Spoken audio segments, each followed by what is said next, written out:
Welcome to the largest residential home in North America. It's called the Biltmore. And the reason I want to introduce the seminar today, this is going to be a crazy seminar, one of the craziest seminars you've ever seen, is because I talk about the source of social conditioning in this video. And we actually mentioned the Biltmore. So we're actually starting off the video right here. And in the video, you're going to see me do a lot of weird teaching techniques. Okay, one of the teaching techniques that I'm going to be doing is I'll talk about random things and I'll just start cackling and laughing. And I'm cackling and laughing way too long in this video because I'm trying to draw your attention and get you to think for yourself. So rather than saying, here's the answer, I just go ha ha ha ha ha until you're forced to think of it yourself. I did that because I'm looking at the audience and I'm waiting to see that epiphany bulb go off in their eyes. So I'm literally just laughing and clapping until I see the epiphany bulb go off.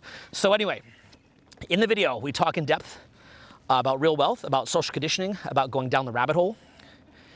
And so I thought we would come here. I just was inspired by that seminar that we did and thought, why not actually come to the real Biltmore here in Asheville, North Carolina. We're going to be talking about wealth. We're going to be talking about social conditioning. We're going to be talking about the larger purpose of life. This is one of the best seminar accomplishments that I've ever done as far as free social public speaking. It's extremely weird.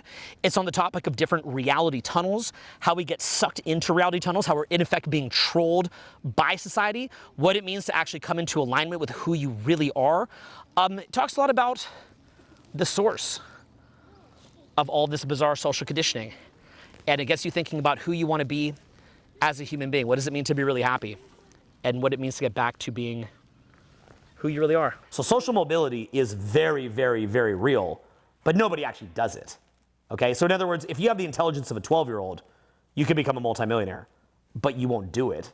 You see the difference? Like, here's a simple example, right?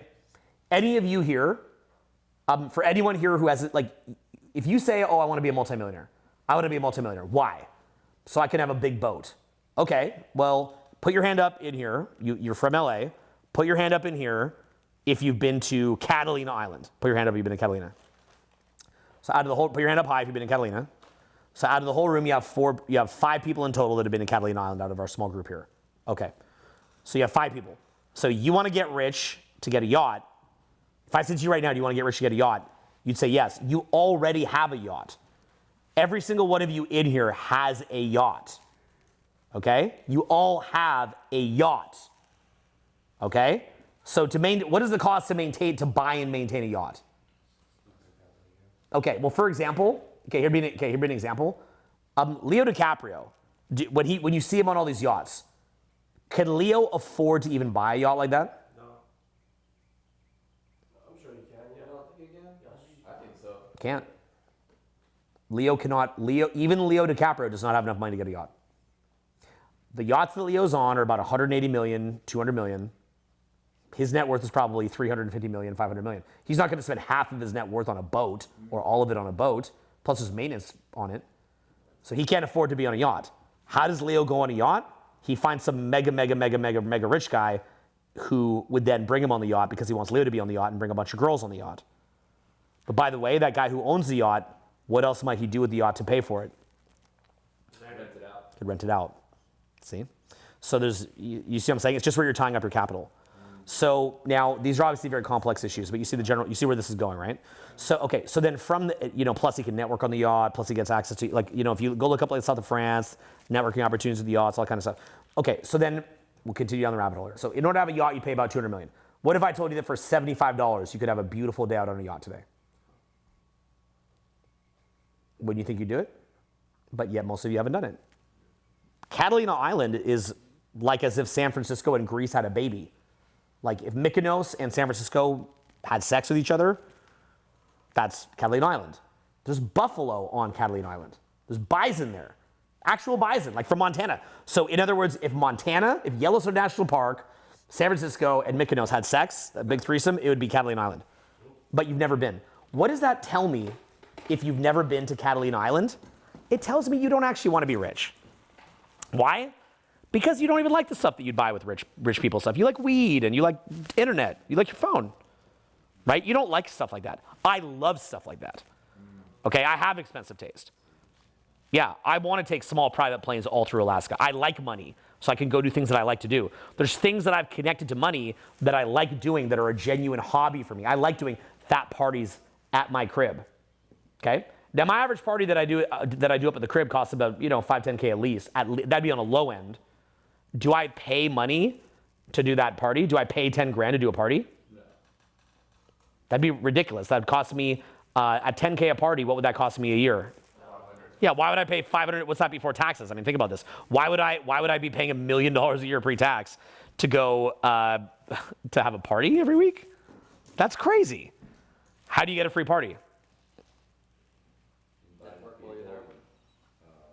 You go get 10 friends, you have them throw in $500 each.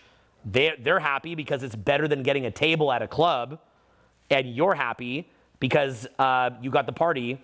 They'll throw down on it, right? So you got 10 cool guys, 10 guys that actually have enough, that are actually aware enough to afford $500, and which is not, most guys can't even do that. You literally tell a guy, hey, you can come to Hollywood Hills party, $500. Like, can't do it, bro. But because they're not, because they wouldn't know what to do with it. They wouldn't know how to network. They wouldn't know how to. They wouldn't know how to monetize it. Just like most people you bring into the forest, they wouldn't get anything out of it. They wouldn't get anything out of going to the forest. You show them real art, they wouldn't get anything out of looking at real art. They're disgusting. You know what they get things out of? Drugs, alcohol, weed, soma, as they say in Brave New World, right? That's called being vulgar. Okay, I'm pretty vulgar myself sometimes. But the point is, look, sometimes some of that dumbass shit's pretty fun. I'm not saying it's not fun, but it's like they're not gonna go, read Dostoevsky and then be brought to tears. They don't have refined taste like that. They're not getting anything out of it. It's just a waste of their time. They'd rather watch American Idol or something, which I guess that's cool. But you see where I'm going with this, right? So, even if you brought them to the south of France, brought them on a yacht, they wouldn't enjoy it. They just sit there arguing with people. I brought people that are not at a high level up to my parties before. They just sit there complaining the whole time because they live in the psychological state of hell. When Jesus talks about heaven or hell, it's not just a real place that we go. Hell or hell is a dimension that starts immediately. So if you're living in the dimension of hell, it doesn't matter if you get brought to heaven, you're still going to be in hell. That's why things like social programs don't always work as effectively as they should, because, or like say that you get a girlfriend who's kind of cracked out and you try to save her, it doesn't work because she's in the spiritual, psychological dimension of hell. That is why just giving away money doesn't work. People need to go through their pain, they need to process it, and they need to support themselves. If I have a kid who's broke, that's probably because if my kid was broke, it would probably be because something went wrong and they're in the dimension of hell. They're not ready to leave the dimension of hell yet. That is why they tell you that you've got to hit rock bottom first.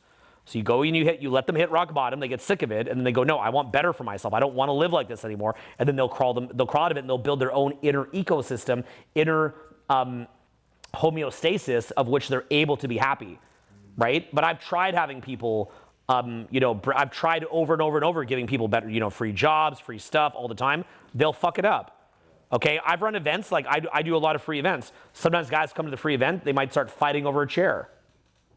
Right, they're fighting over a chair. It's like, I just paid $80K to put on this free event for you, and you're fighting over a chair? Like, how do I feel about that? Am I ever gonna invite you back? Yeah, but it's my chair. You're both kicked out. But it was the other person's fault. I don't care. Like, goodbye, right? Like, I don't have an obligation to have you here. So, I'm not here to resolve your reactive energy. You have to do that on your own. So, that's, by the way, that's why you're supposed to pay money to go to things. You'd never see someone at a paid training doing that, right? It's why you pay $500 to get access to the Virgin Lounge at the airport. You're not paying, the Virgin Lounge is not better than the regular lounge. All that it is you pay $500. The Virgin Lounge, all that it has is some breakfast cereal and a fucking grapefruit and some newspapers. But you're not gonna hear the screaming person who's yelling at the staff in the Virgin Lounge, because people who would drop $500 for something that's kind of unnecessary aren't the kind of people that live in the realm of hell. They don't live in the hell realm psychologically, spiritually. Most of them. Some still do, to be fair. But most, less of them do. So what happens is that you're doing that as a block, right? When you pay $5 grand to go to the Playboy Mansion, you're going to the Playboy Mansion because it costs $5K, not in spite of it costing $5K. You're going there to block out the people that won't pay the $5K, okay? People wear expensive shit. Why? As a screen. Like, you want it to be expensive. Like, you want to be in environments where only people can afford that. You're trying to get in those environments because it's lead sorting, okay? It's generating qualified leads, and it's getting rid of the people that are in the hell realm. Look, there's a joke that they say in coaching. It's a common meme that they spread in internet marketing, where they go $50 a month client versus $50,000 a month client. $50 a month client. And to be fair, I don't hold this against them, but they say, the $50 a month client says, hey there, I've just wired you the $50. my life is about to change, and your life is definitely about to change, right? Like for that $50, you better be ready to go to the end of the earth for me, right? And then at the end of it, what are they gonna do? After they burn down 100 hours for $50, what are they gonna do at the end of it, by the way? They're gonna refund it, and then what are they gonna do after they refund it? They're gonna write nasty things online. It's called a lead client.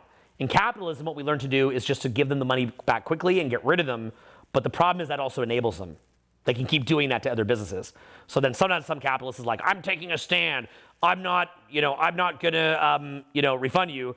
And then they go and create like a whole coalition of like other people like them, and then they create all these problems and stuff like that, and you wind up getting super fucked over.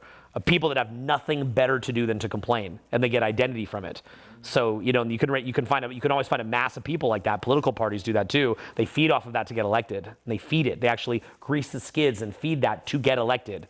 And then the country rots from within. That's why Yuri Bezmenov says that the way that you get rid of a country, you don't need to go to war against a country. You just create subversion within the country, and you break the morale of the country. Everybody starts arguing inside, and the country implodes from within. It's like this fucking yeast inside the country that just eats away at the country. It implodes from within. All that you have to do is just get people who don't want to work hard. They feel like they're victims. They feel like they're fucked over. They hate the country, and the country will just implode, right? So anybody who's like, oh, I hate my country, they don't realize like they're probably on the receiving end of propaganda from that country's enemies, including enemies from within that have sold out, and then they're just contributing to the rotting of the very structure that supports them. They don't even know. They're totally clueless. They're totally clueless that they're at the end of. They look ridiculous. They look absolutely ridiculous when that country's enemies is polluting that country, right? Look, I've seen it where my own staff say that it's people that are paid a low amount of money. Because the way that they relate with people is by talking shit, they will go to people in the company that make a lot of money, and they'll start kind of relating to those people like that by talking shit. And I'm like, you realize that if you poison that person's mind, that person is vital to the success of the company. If you poison them into leaving, the company will fail, and then you don't have a job. But they can't think that deeply. They're just like, want to build rapport, and the only way I know how to build rapport is talk shit. They don't realize that, right? So when you're shit-talking your own countrymen, then all that you're doing is you're using that to relate, and then basically what you're doing is you're just contributing to the end of your own country. Like, if people here don't care, they don't trust the systems, they don't believe in it, and they're demoralized, the whole thing implodes, and then get ready to start speaking Mandarin. Like, y'all want to speak Mandarin? No. And you'll be lucky if you're speaking Mandarin. I love Chinese people, by the way, but they're great people. But the point is, like, are you ready to speak Mandarin? Well, if you're not, then maybe you might start to appreciate your damn country, okay? And if you don't appreciate it, then create a vision and start moving it forward. So, but people don't understand that. Like, they don't understand, like there's ongoing propagandizing going on throughout the country. One of the main guys from the State Department lived here for 2 months. Like, he told me all about it. I know all about it. You can look it up. So, U.S. State Department, like the guy knew basically everything. He would tell me all about what's going on. He'd tell me the history of it, all that stuff. So a lot of the same tactics that were used to implode other countries are now being used internally towards the U.S. So, anyway, getting back to it. So somebody who is alert is able to, they're able to think past the edge of their nose, right? So people that are in a derp state, the problem with that, like a lot of the arguments against capitalism is that people are not, is that there's no such thing as upward mobility. A 12-year-old can become a millionaire, but the problem is a 12-year-old is actually in some ways better equipped to become a millionaire than an adult derper. An adult derper can't become a millionaire because they can't even concentrate long enough to hear the answers to become a multimillionaire. You're talking to an adult, they like you give me like okay, so I've personally consulted with people for billions in sales, okay? So like that's the consult work that I've done for other people. So somebody who's done that consult work, who's coached some of the most wealthy people in the world and famous people in the world and politicians, just told you to go read a book. You don't do it? It's like this pitying smile. You're like, okay, then don't do it, right? Like I've gone out, it is public knowledge that I've gone out and worked on social skills for 20 years. I go out of my way to make videos. There will be people, whether it's this video or other videos, that will be like, this is bullshit.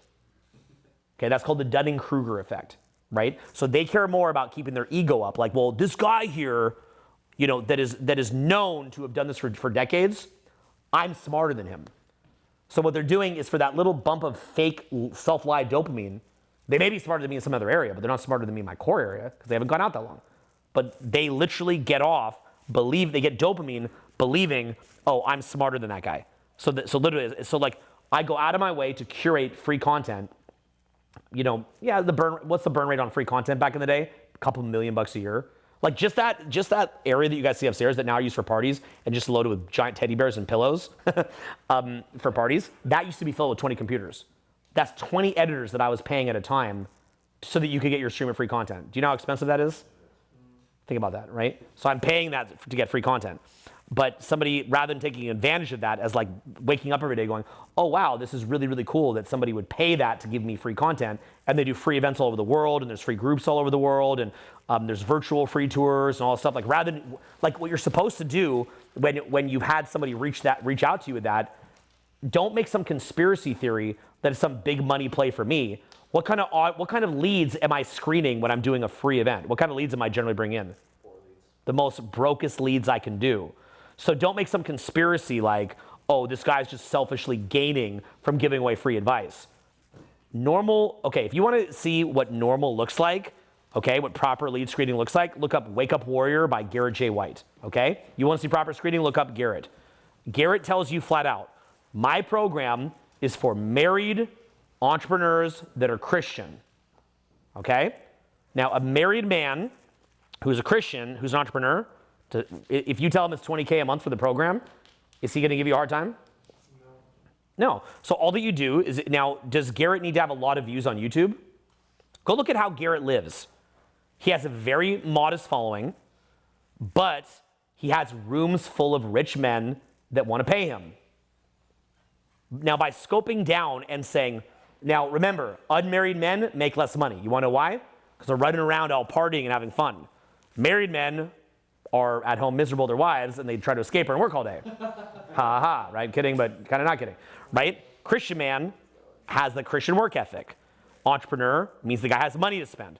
So if he scopes down and says, this is only for you if you are a Christian married entrepreneur, that is a lead base. Not a lead base where I go, free, free, free, free, free, free, free, free, free, free, free, come to the free tour, come to the free tour, come to the free tour, come to the free. That's not a lead base, okay? People are always looking for the business model there. The business model is I like public speaking. I like doing improvised public speaking. And there is a business model that I could say, though, and it's this. I do get social proof from it. And with that social proof, if I meet a rich guy on a rodeo, I can show my videos. He's a big crowd. So there is a money play there, but it's not the money play that the brokies think it is. So now, that joke, finishing off that joke, $50 a month client, my life's about to change, and your life is definitely about to change. Rich client, 50K. Oh, hey, bro, yeah, I sent it. You know what I realized? If I could just this is what most rich guys say. If I could just learn one thing, I'd be happy. That's the most common thing a rich guy will say. You know, if I got one nugget out of it, that would have been worth it. Oh, yeah, they're not going to refund you. Like me? I mean, I have like items of clothing where I might have bought a $5,000 jacket. I told them, give me a size 48. They gave me a size 50. I just don't want to wear it. And then I just leave it sitting in my closet, just give it away to a friend. Because I'm going to lose money if I go return it. Because if you run it, okay, why do I lose money if I don't buy the most expensive item when I go shopping? You're not going to wear it. What's that? You're not going to wear it. That, but here's another thing. If you have a business, let's say that your business is doing 30K in sales a day, okay? So let's say that you're responsible for like at least half that revenue. So you're responsible for 15K a day. That means that in an 8-hour day, you're responsible for, what is that, about 2,000 per hour? So as soon as you go shopping for 3 hours, what did you pay to go shopping? You paid to go shopping. You just paid $6,000 to go shopping. I forgot. Let's see if I got a little late here. I don't know if my math was right. So every time I go shopping, I've got to pay a fee of about $6,000 to go shopping for 3 hours. Wow. Every time I go shopping, I lose about $6K. I mean, it has upside to it. So, okay. So if I'm there shopping, I already lost $6K. Just get the nice jacket. You know? Plus, you have nice stuff on so other rich people see it. And you pay yourself so you feel good about it. Yeah, I like it. Yeah. So the thing is like, so now, if you're Tom Ford or Dolce & Gabbana, by the way, Tom Ford, Dolce, all that's entry-level rich stuff. Do you know what Dolce & Gabbana is called? It's called the Aspirational Market. Gucci's not what rich people wear, by the way. Neither is Rolex. Hint, hint. It's lesser known tailored brands. Like I have stuff downstairs that is created in like a small tailor in Italy where you've never heard of what it's called. So that's not, for rich people are not wearing Rolex in most cases, okay? That's what you guys don't even realize. That's called the aspirational market. Okay, Hollywood Hills is aspirational wealth, okay? You wanna see what wealth looks like? Look up Mansion Row in Newport, Rhode Island. You can see what really, really expensive houses look like, okay? Look up the Biltmore in Asheville, North Carolina. Look up the Biltmore in Asheville, North Carolina, okay? Look that up. The Biltmore in Asheville, North Carolina. Now you want to be put on some game? Who owns the Biltmore? What's the family that owns the Biltmore? Who knows? Can't believe nobody here knows this. It's the Vanderbilts. It's the Vanderbilts. No, Hilton's is entry-level wealth. Yeah, what's that? I was raised there. It's sad. Yeah, Vanderbilts. You were raised in Nashville? No, North Carolina. North Carolina. Did you ever go see the Biltmore? Yeah, it's huge. Great. Okay, go look at it, guys. Look up the Biltmore. Look at the house, okay? Okay. Now, okay, does this house look as good now? No. This house isn't worth one painting on the wall at the Biltmore. Now, from there, okay, look at the garden at the Biltmore. Let me put you on some game, okay? Anderson Cooper, top propagandist at CNN. What's his real last name? Yep. Little old Anderson Cooper, your friendly little guy. Just your friendly little guy on CNN there to give you the news. He's a Vanderbilt. You think the way he makes his money is his CNN salary? No.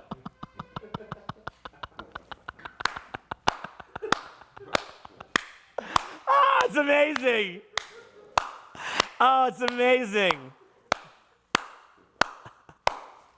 So good. If you're a Vanderbilt, what could be more lucrative than controlling world perceptions of the masses?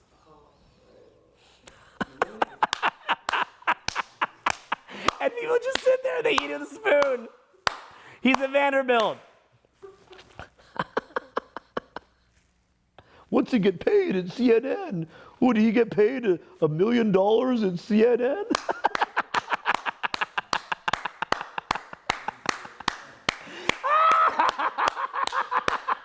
You're a Vanderbilt, you work at CNN, bro. Oh, it's amazing. That's like, you're like a Rockefeller. You're like, maybe I'll become a media pundit, right? So imagine how much control he has, right? Do you know, what's it worth? When Jeff Bezos buys the Washington Post, is that a business model?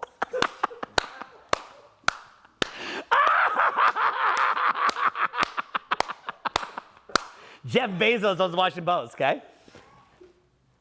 Did he buy it as an investment in the newspaper? The newspaper profits. Why does Bezos buy WAPO? Why does Elon buy Twitter in some ways too? Think about this, guys. When you're that rich, what's your goal? Control. You to keep the pitchfork-wielding masses at bay. Yeah. You've got to convince the pitchfork-wielding masses not to storm the gates. So, so you buy the Washington Post so that you can get, when did it, okay, so Bezos took over, right? Okay, it didn't happen as quick as they thought it would during Y2K, but it happened eventually. So when you order on Amazon, do you pay tax? Yeah. How long ago did that start? A decade ago. 4 years ago. Maybe longer. Play your phones. When did you start paying taxes on Amazon? Okay? 2017.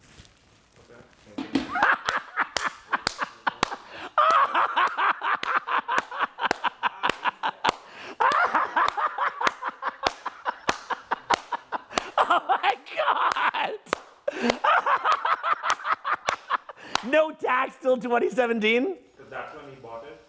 No, bro. He didn't have to pay tax in 2017. Of course, every other company, every small Main Street business couldn't compete. Wow.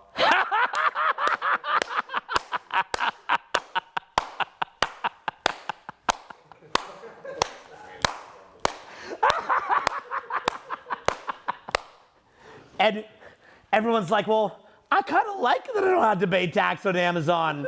So we'll just let it happen. We'll let every mainstream business in the country shut down, and then Bezos can just go build rocket ships to escape the Earth he's going to destroy.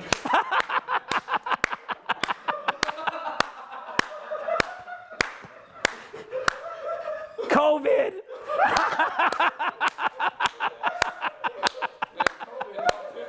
Lockdown, 6 feet separation. Wear your mask. Gates Foundation. Yeah, right? Everyone's like, huh? Do you guys remember what I looked like when that happened? I made a video, I'm like, hey, you're gonna be fine, guys. And everyone's like, you crazy? Right? So, okay, do you guys understand? I'm doing this obnoxious laugh clapping thing to try to, okay, so the best teaching is when you're not told the answer. The best teaching is when you have to think about the answer, okay? So, okay, if I tell you the answer, if I just say, the Vanderbilt guy wanted to be in control of propaganda because that's worth trillions of dollars,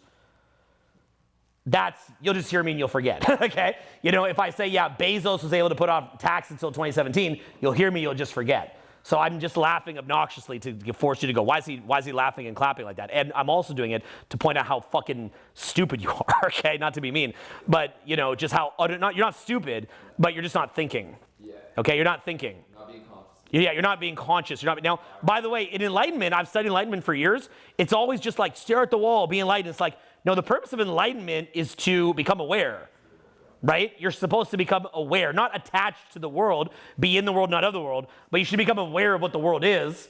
What is the modern day Pharisees? You should become aware of that. So I'm just trying to show you guys, ways of thinking about it, right? You think about a war where that war could have been promoted by a company that's selling arms, and they don't give a shit. And when they see the masses acting like the masses, they view it as vulgar animals to be managed and exploited, so they don't care. They don't care. Now, when you can learn to read satanic subcommunication, like you can read when someone has Satan in them, then it gets really interesting. And I can teach you how to do that, by the way. Like when I throw around words like Satan, I can show you how to see that. How I showed you all this other weird stuff in social skills? I didn't just go, oh, you could, I can do this, I can do that. I'm like, I can show you. Do you guys remember when I had that one video where I broke down 100 people? I called it Owen psychically reads 100 people, whatever that was, right? And I could just read people. Okay, it wasn't psychic, I said it as a joke, but I can read people. Well, you can know what you're looking at. You can understand the energy that inhabits somebody. The people that are making that kind of money are the least happy of anybody. They're not actually happy. They have all that money, they're not even happy. Because they're living outside of what they actually need or want themselves. I would say it is one of the deepest forms of unconsciousness that you'll ever see in your entire life. They are so deeply unconscious, okay? When Jesus says, I paraphrase, easier for a camel to go through the eye of a needle than a rich to get in the kingdom of heaven, that is some of the realest shit ever. But the problem is, Christians hear that, and then they think that they're Bezos. No, you can get a job. No, you can start an online business. You're not going to go to hell. You start an online business, okay? So, it's when you become, when you're literally okay, I'm going to shut down every Main Street business in the country and put it all under one website. That's a little bit different, okay? Yeah, it's a monopoly. It's top down, right? So during 2020, was Amazon an essential service? Yep. Yeah. But was your aunt's, massage business that she, barely makes any money off of and puts in real work, knows the clients and the people that she serves in person. They're part of her community. They're part of her family, her extended family by choice. And she does real hard work with them, and she makes a small profit and pays her bills, and then that has to go bankrupt, and the staff have to get fired. That's not essential, right? But Amazon is. So all those big box companies made money off COVID. They get locked down. You get locked down, you go broke. They get locked down, they make money. Okay? 2020. Bravo, you fuckers. Bravo. Bravo. Encore, encore. Come on, election coming up. Encore, encore. Election coming up. Encore. You got to think a little outside the bun here, as they say in Taco Bell, right? Think outside the bun. Okay? We could even go there. Fast food, like fake food, and they just load it with chemicals. Like, eat this, piggy. Eat the food, piggy. The food. Then you just eat it. Fast food.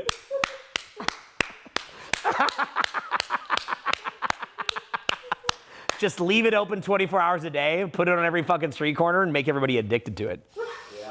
Yeah. Weed. Hydrogenated oil.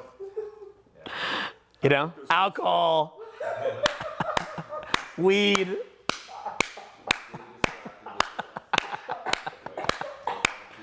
Just smoke it, bro. Get crunk, bro. You can literally get people to do anything with just the right rapper singing about it. Get crunk. They're like, okay. Blow your brain out. I'm getting crunk. What's that mean? I don't know, but I'm crunk now. Just sounds fun. Get crunk. Turn down for what? Right? You're just like poisoning yourself. They glorify what they use to control us. Yeah, what's used to control is glorified. What you have to realize is everything, okay, so if you look at the way that I am, do you guys ever watch me public speaking? You're like, how's that guy just so fucking on it all the time? Super fucking alert. Seems like he doesn't run out of energy. Seems like he gains energy from work. Just seems like he's able to, like, I can sing, I can do accents, I can come up with content on the cuff. I can run around nightclubs and smash in a wheelchair. Like, my kids are public speaking. Like, what the fuck is this? Like, do you ever just look at this and go, what the fuck is this? Yeah. Come on. Like, at some point, you gotta be like, what the fuck? Yeah, it's like this freak of nature guy, right? Now, for people watching at home who don't get to be around me for several days, what is it like being here in person? Magnetic. How would you guys describe it? For people at home, what would you say to somebody at home? What would you have not understood watching the videos compared to being in person? Because the videos don't do it justice. The energy that we get. It's like he's a messenger for the thing that we're trying to say and we never can. Sure, yeah. What do you notice in my energy? You're relentless with your energy. How present am I? Completely. It's like a Yes, feed me the narcissistic supply. Yes. Okay, no, but I'm trying to make a point with this, okay? Not to impress you, but to impress upon you a point. So why is my mind clear? You're cleansed. You don't use any of these other. I don't smoke weed. Okay, I don't get crunk. Okay, I don't put bullshit in myself. I don't consume their shit. Fuck them. Okay, I don't consume their shit. Okay, so the main key is there's a sick satanic system. It's called the satanic entertainment system. You have to say no. Just say no. Say no. Okay, in other words, say no to the system. Say no. Say no food-wise, spiritually, commercially. Just say no. So, okay, it's true though, right? You got to just say no to it. And when you say no to it, you're saying no to the devil. You're saying no to Satan. You're saying no. This is Satan's messenger. And they hide it in everything. See, things used to be simpler back in the day. You know, you had a horrible, nightmarish, bad guy like Hitler. He had a mustache. So you knew with that mustache, you know that that guy is your enemy, right? Mustache like that, you know that that guy is like really, you know, he's literally wearing like a bad guy outfit. Like he's like, could you look like everything about that guy was like, you know, danger, Will Robinson, bad guy, bad guy, bad guy, bad guy, bad guy, bad guy, bad guy, bad guy, bad guy, bad guy. You know, like literally, it's like they were literally on meth, by the way, okay? And so it's like bad guys with mustaches on meth. So you knew what you're dealing with, right? You knew what you're dealing with. So then you're like, oh no, we won World War II, thank God. Thank God we got rid of Hitler. Thank God we won World War II. The war never ended. The war is an eternal war. The war never actually ends. The war simply morphs and changes. Okay, now let's look at an argument for why the war ended, and then let's destroy that argument, okay? So let's say that in the war, you have millions of people dying, right? By the way, who are the main two opponents in World War II? Axis and Allies. But who are the people who died the most and it did a lot to win the war? Russians. Okay, look at the Battle of Stalingrad. Okay? Also, did the Allies ever do anything really horrible that we're not too proud of?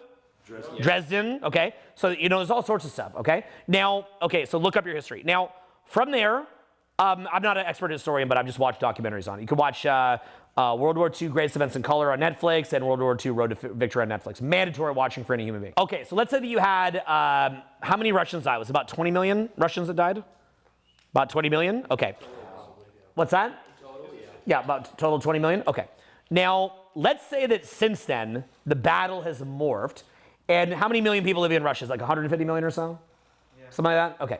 So now, let's say that you take off 20% of the lifespan of 150 million Russians, because you're poisoning them. How many cumulative, if it's 20%,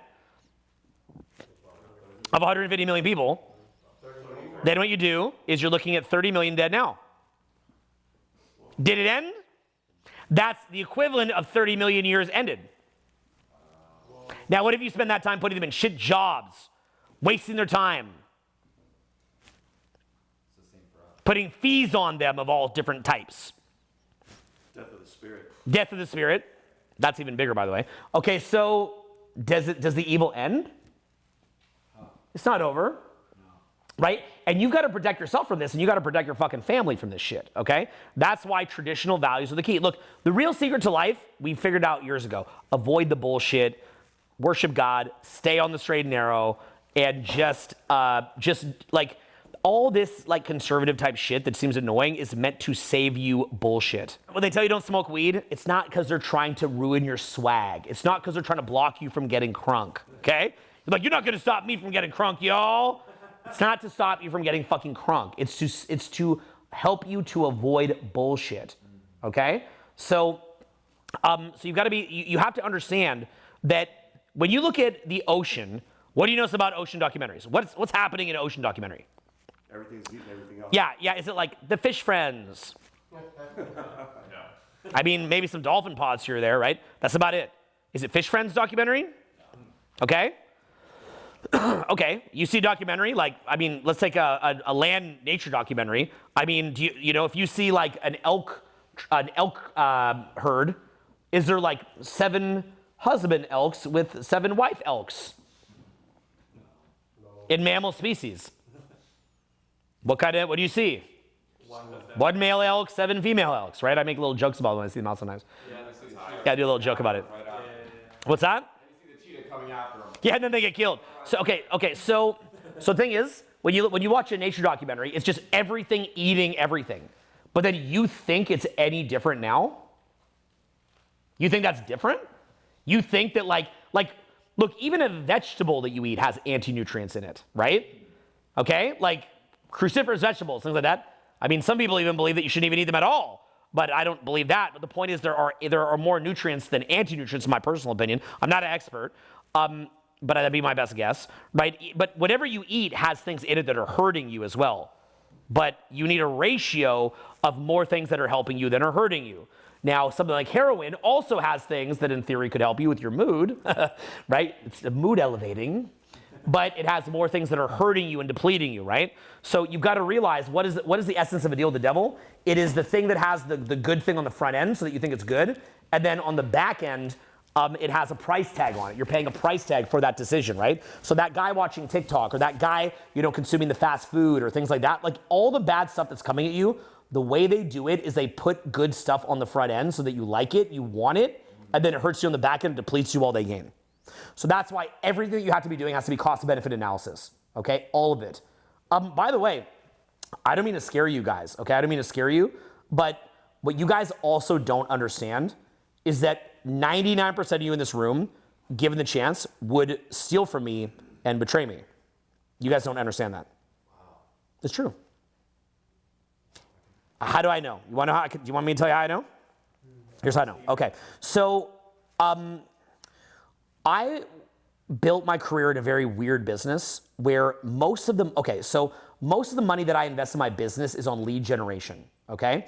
So the actual lead funnel that built my company is worth over $100 million, right?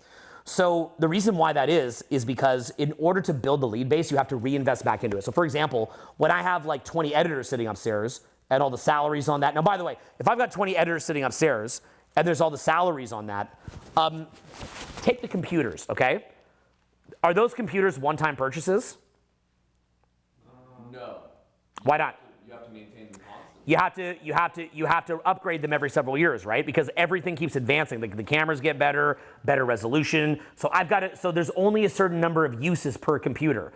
The cameras that I have, lenses tend to last a very long time, but cameras get upgraded, right? 720, 1080p, 4K. The Ks is the least of it these days. It's about dynamic range, all sorts of stuff, right? So the cameras have a certain amount of uses. So if I'm literally burning down all that money on video editing, lead building, like I back in the day would have been making, let's say that my own personal revenue was $600,000 or $700,000 a month of personal money that I'm bringing in. But then I'm taking out a tiny tiny fraction of that and living off of that, and I'm reinvesting, you know, $600K a year back in the business. And then let's say I bring in another instructor, right? Well, they immediately become famous. Like, nobody would not become an instructor because they know that immediately they get access to all these paying leads. Now, remember that the kind of leads that I bring in, the people that they're introducing to are people that like to spend. Why is that? Because our culture is a culture of self-investors who have been educated on the value of self-investment. Now, what used to always happen was the business model could never work because as soon as you make somebody famous, even though you've given them the equivalent of $50 million in exposure, after they have that, can you make them unfamous? Nope. No. Okay, so would it make sense that if you had somebody who did piles of work to help you to become famous, and they said, hey, we're gonna have a working relationship for an ongoing basis, would it make sense that you wouldn't say, hey, fuck you, I'm leaving? Would that make sense? Yep. Okay, but the funny thing is, as soon as somebody leaves, they could make more money, but then they lose the support system. So how long do they even make more money for? Not for long. Did any of the ones that left wind up making more money?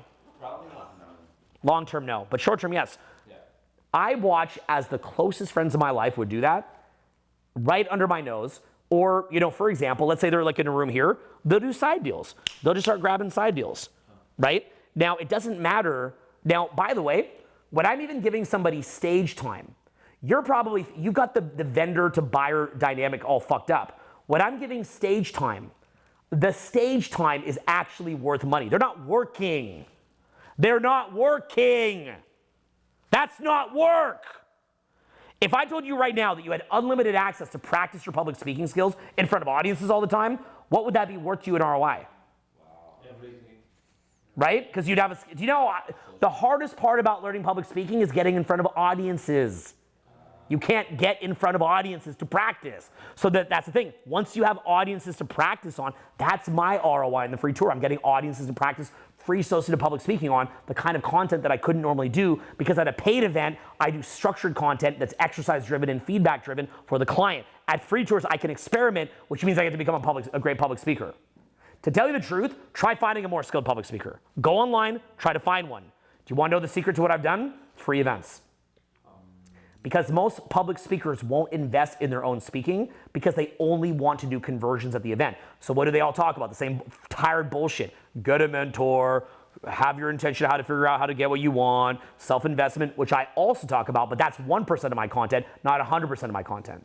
Okay, if you go to Awaken or Unleash the Power Within with Tony Robbins, it's basically just educating you on why to buy Date with Destiny. That's all that it is. A great program too, though. It's simultaneously a great fucking program. I love UPW, but the whole thing just educating on why to get Date with Destiny. When I come and do a free tour, I'm not doing the like non-stop education program. I'm doing weird esoteric videos like like you're not gonna see Tony Robbins clapping for 3 minutes about the Biltmore. You know what I'm saying? Because it doesn't lead to a sale. So he doesn't have the incentive structure. My incentive structure is different because I do experimental speeches that even confuse people. Wow. I do speeches where I do parables that not everybody can even understand, which means that my competitors who want to shit talk me can take jokes that I'm making, cut them out of context to look like they're real and make me look crazy. When in reality, what I'm doing is I'm not speaking to a dumb audience. I'm aiming to speak to an intelligent audience that doesn't necessarily want everything just given away. Maybe they want a little bit of a riddle or some sarcasm, something you got to sort out. The Bible is by far my favorite book. Why? Because it doesn't just give it to you. My second favorite book is the Tao Te Ching. Why? Because they don't just give it to you. You've got to lead into it. You've got to invest into it. One page out of Tao Te Ching takes you a half an hour to think about. That's a great book. So I try to make speeches where I speak in riddles. I say things sarcastic. I say that that being rich sucks, or that I wish I was broke, or that I'm retarded, or things like that. Maybe all true. But the point is, I'm joking with you because I'm trying to get you thinking. So I'm able to do experimental public speaking for that reason. Well, look, circling back then. So if I hire somebody and they're like, I ran the event for you. They didn't run the event for me. Okay, first of all, what does even another instructor even do? All that it does fundamentally for the business is it creates a different offer. That's it, right? Like this guy has this offer, and then you have multiple offers so that you can clean a room out, get them to go to one offer, and then you can offer another offer. So you can do multiple offers. Could I easily make multiple offers myself? Could I, the money program, the spirit program, the marketing program, the social program, I could just stay at home and do the videos myself. So the thing is, I don't need multiple instructors to do multiple offers. I do think that I love the culture of it. I love having the multiple instructors. I think it's cool that I can prove that I can show other people how to be public speakers. But the point is, I know about human betrayal for two different reasons. One was, I saw it in women because I see all the cheating out at the club, and it's far more rampant than you'd ever imagine, and they don't even know they're doing because they rationalize it. But I promise you, every single person that I ever work with who maybe grabbed a side hustle or things like that, or just took their social media profile and bounced in the same way, they also benefited from that, and they're going to rationalize it as well. It's called an RAS flip. An RAS flip means that when it becomes expedient for somebody to do something unethical, they will rearrange what happened, they will believe what happened, they'll believe it, and then they'll go and they will go do that thing that's in their, and not even long-term advantage. Having systems like this is how you build a $100 million company.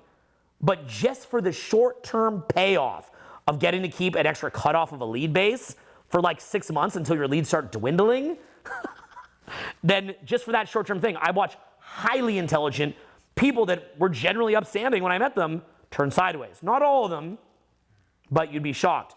Now, when they do that, I don't ever talk shit. Have you ever even heard me bring this up in 20 years? Nope. And yet,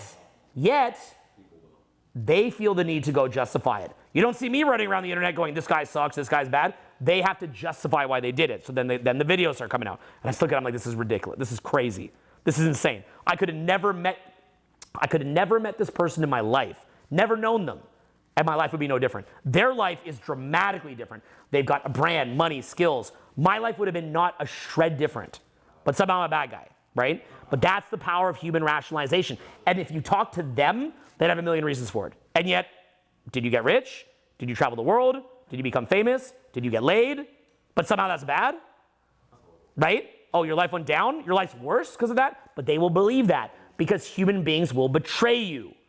Women will also do that too because a higher value guy comes and the rationalizations kick in, okay? Now, there's ways around this, and I've made other videos around it. The way that you do it is you're a consistently strong leader, and what you wind up doing is as a consistent strong leader, you provide lanes for them in order to continue to have it in their best interest to stay with you. Now, if you do that, then you're fine. So as I got older, I realized, okay, this is not about brotherhood. This is basically you have to provide ongoing lanes or they're out of there. It doesn't matter who they are. It doesn't matter what you did for them. They will find a way to justify it. Good. And by the way, every one of you in this room would do it. The people that did this in my case were better than, and I've met all you guys, were probably more upstanding and had more like object constancy and more awareness than anybody in this room. And they still did it. They will all do it, okay? Women will do it. The only people who don't do it are real Christians or real Muslims or real Jewish people or real Buddhists. People who are connected to God in some way. That's it. They won't do it. And the reason they won't do it is because their version of payment is getting present to the moment and being connected to God. So you live in a different paradigm as a Christian because when you help other people, you get more light and you get addicted to the light. So your payment becomes light, and that's real. That is the realest shit I said this whole fucking seminar. It's realer than even Anderson Cooper's propaganda, believe it or not. Okay? Anderson Vanderbilt. Look at you. I couldn't make this up. I couldn't. Look it up. No, look it up. No, look it up right now. I couldn't even make this shit up. I'm not even talking. I'm not even scratching the surface here. I'm not even, this shit is so fucked, I'm not even scratching the surface. I can't. I can't post it. So, oh yeah, I mean, it's just disgusting. So, anyway, okay, we live in a truly fallen world, is the best way I put it to you, okay? The only hope is the light of God. Nothing but the light of God. That's it. You just live in this world of traps upon traps upon traps upon traps, lies upon lies upon lies upon lies, and all you can do is just look to God and go, just send the light, and that's like the one thing, that's just walk toward, just keep walking towards the light. That's all that you can do. There's nothing else in this world that's real. Just that. Amen. Okay? And you know what's funny about it? They think that that's the one thing that's not real. Why do they think it's not real? Because the modern day Christian church is arbitrarily set up in a way that's not attractive to most people. Right? It's like, what do they focus on? Don't use a curse word. I hope I don't hear you cussing. You know, I hope you didn't fornicate in college. Right? And it's not even it's not even the main primary focus of the work. So, you know, so the thing is like, so what it does is it makes it where like, have you ever looked up my stuff in the media and see how crazy it looks? Yeah. So the more potently good the thing, the more crazy they have to make it look. And so in the same way, with the Bible, even more so, you have to literally create the church in a way where the church, there's a lot of good people in churches, there's a lot of good pastors, a lot of people that are busting their ass, don't get me wrong, but to some extent it's a captured institution. What did the church do during 2020? Did they fight back? A couple did.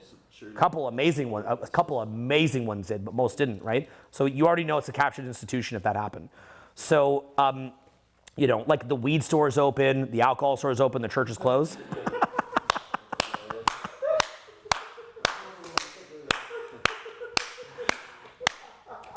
At a certain point, you just get used to losing. You're so conditioned on losing that losing is all you know. Losing is all you know. And also things like the book of Revelation, right? And the coming apocalypse.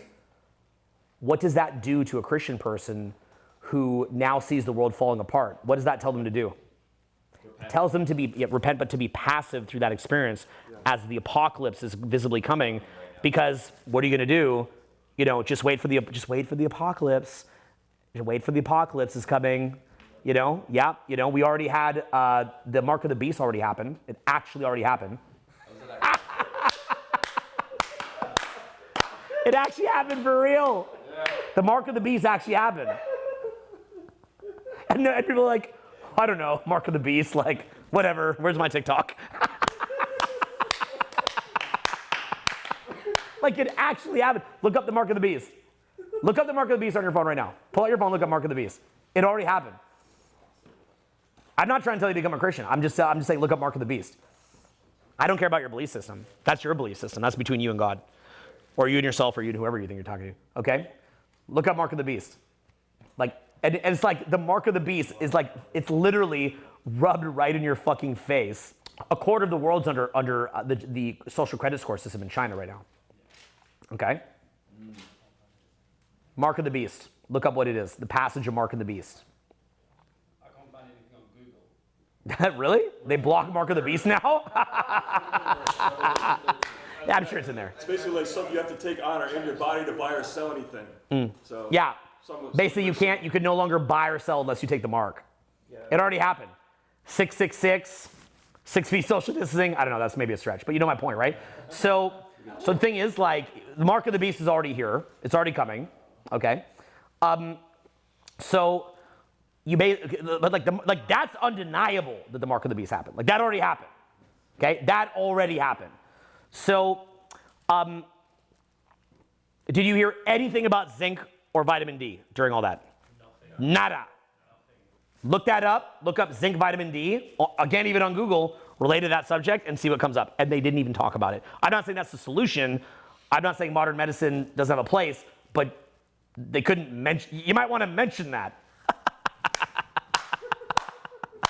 Wow. Look up that topic, zinc. That topic, vitamin D.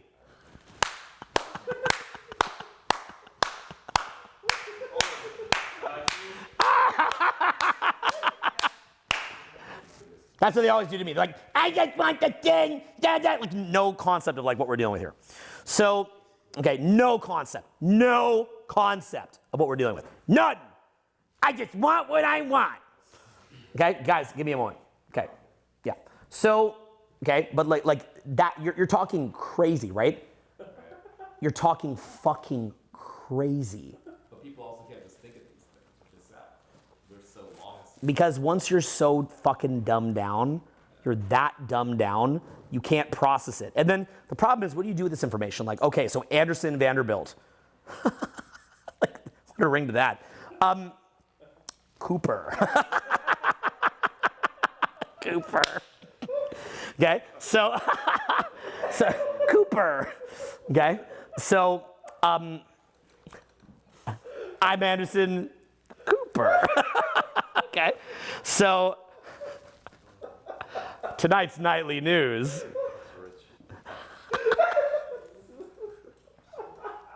I'm a news anchor, just a lowly news anchor, paid $200K a year. Did you see that house? Look up at the Biltmore. Did you guys see that house? Yep. And how much of their assets do you think that is? Nothing. How much of the assets of the Biltmore family do you think, or the Vanderbilt family do you think the Biltmore is? They don't even live there. Imagine you have a house, you don't even live there. Like that's like some piece of shit like box that you left in Cabo. It's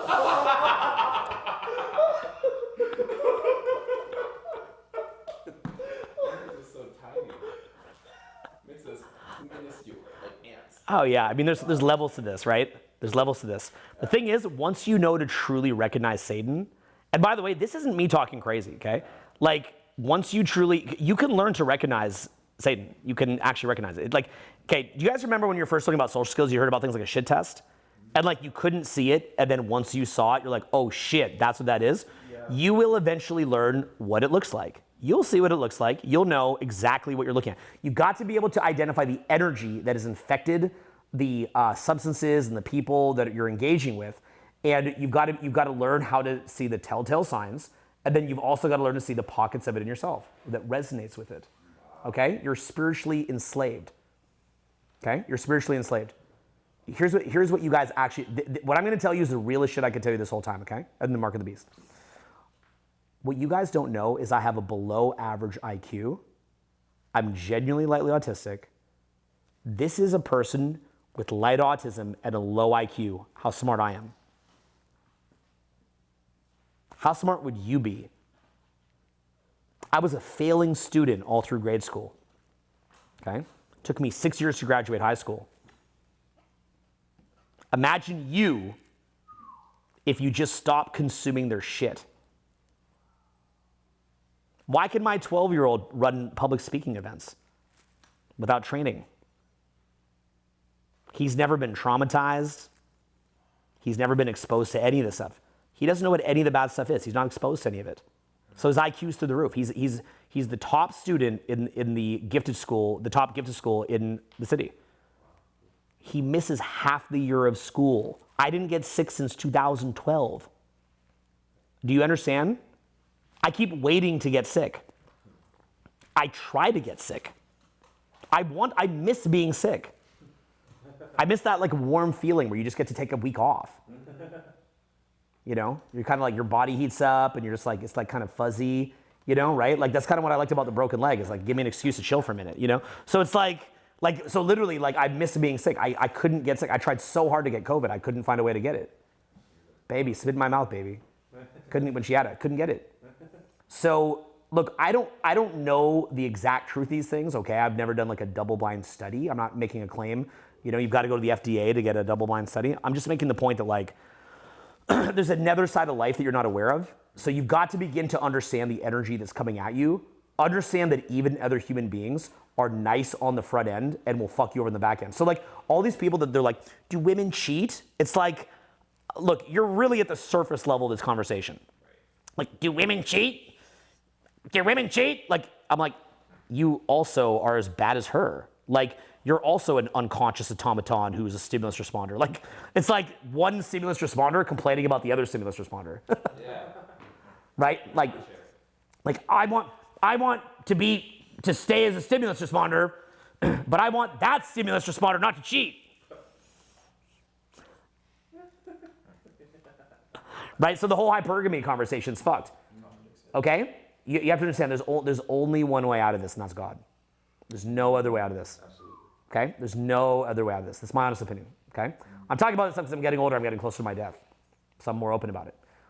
You know, I don't like to offend people, so before I wouldn't talk about it. Okay? The only way out of this is God. So what that means is we have to go to God, and we have to find a light. And I have a battle of it. You guys have a battle of it. We all have a battle of it.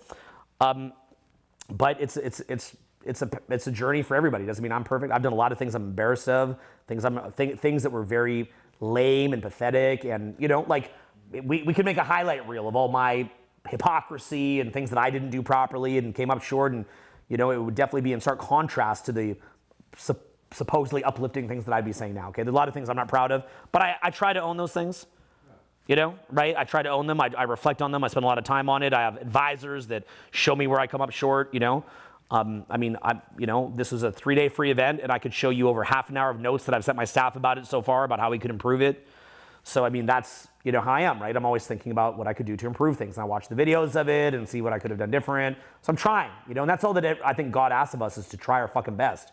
So the thing is, you have to understand that, like, once you have switched on, what happens is that, have you ever been in a bad mood and you just wanted someone else to be in a bad mood? You want to spread it? Yeah. You ever been in a good mood and you want someone else to be in a good mood and you want to spread it? Yeah. You want to spread that consciousness. You want to spread that. So you want people to switch on. So that becomes your North Star. That becomes a North Star for you. So you definitely, like, you resonate with having a nice life, because if you resonate with heaven, then you resonate with simplicity. So you don't, like, the big thing here's how I describe my life. I've got a lot of areas I'm working on, a lot of things I got to fix. But what I'd say positive is you'll never really see me, you know, venting about my friends, or, you know, bonding with people by shit talking them. I love my ex-girlfriends. I treat all my ex-girlfriends as good as I can. You know, I recently just blew 12 grand on an ex as a gift. Nice. Just a nice gift. No expectation of a return. Helping her to find her husband. Right? I guess I'm virtue signaling now, right? But I'm just, I shouldn't do that, I guess. It kind of takes away from the value of the gift. I shouldn't do that. But I'm trying to make a point, like, that feels good to me. Okay? That feels good to me. I like to call enemies and try to help them. People that have hurt me, I try to call them and help them. I had a guy who stole a lot of money from me. I saw he was having a hard time. I invited him to my house, and I helped him for about a month. A bunch of my clothes went missing. Yeah, I stole a lot of my clothes. And then even a top client of mine, he snagged. I couldn't believe it. You know, I was like, are you serious, bro? But I didn't care, because I knew he's hurting. I knew he has children. I'm trying to help him. And I never even told him I knew. And he won't make it far enough in this video to know that I know. He will never know I know. And I'll keep helping him. Now, he feels like a lot of people have fucked him. He's mad that a lot of people have fucked him, because he's in a dark place. But he's seeing the light a bit too. You know, he's my friend. I have love for him. So he's a brother to me, so I'll keep helping him. He doesn't know that I know. He doesn't know that I have an ADT alarm system. There's cameras all over the fucking house. I know exactly what he did. You know, as soon as I saw missing, I'm like, Ibrahim, get the fuck camera. I'm like, what the fuck is this? Okay? But the point is, yeah, we have audio recording everywhere. Like, I can hear everything going on. But the point is, you know, if something shady happened, I can see what the fuck happened. But the point being is, like, I keep helping him. He doesn't even know that I know. He doesn't know that I know. I'll keep helping him. What does it matter what he did? Does it matter what he did? No, it doesn't. You got more out of you helping him than he got by fucking you. That is true. And in addition to that, I'll be dead soon enough. How quick does your life go by? This is a very, very, very brief experience. It's so brief. What does it really matter? Yeah, you stole some clothes. How many closets of clothes do I have? Do I need more clothes? And the truth is, I'm a fucking moron. I'll buy more clothes. So yeah, so it doesn't matter, right? It literally doesn't matter at all. It doesn't matter what he did. It doesn't matter that coaches that I helped build up went and did something else at all. It doesn't hurt me. I was never hurt. That's why I don't complain about it. It's never hurt me. I only complain about the phenomenon of it and what that means. That's what scares me, is the overall phenomenon of it, and that we're not addressing this in human nature. But I don't care about the actual loss. It doesn't matter to me. What would I be doing with unlimited money? Coaching. No money, coaching. I'd be coaching, dating, socializing, doing parties, going in nature, raising my kids. I'll be doing that broke, I'll be doing that rich. And I have so many ways that I understand value arbitrage that I know how to do it broke. So I never worry about this kind of stuff, okay?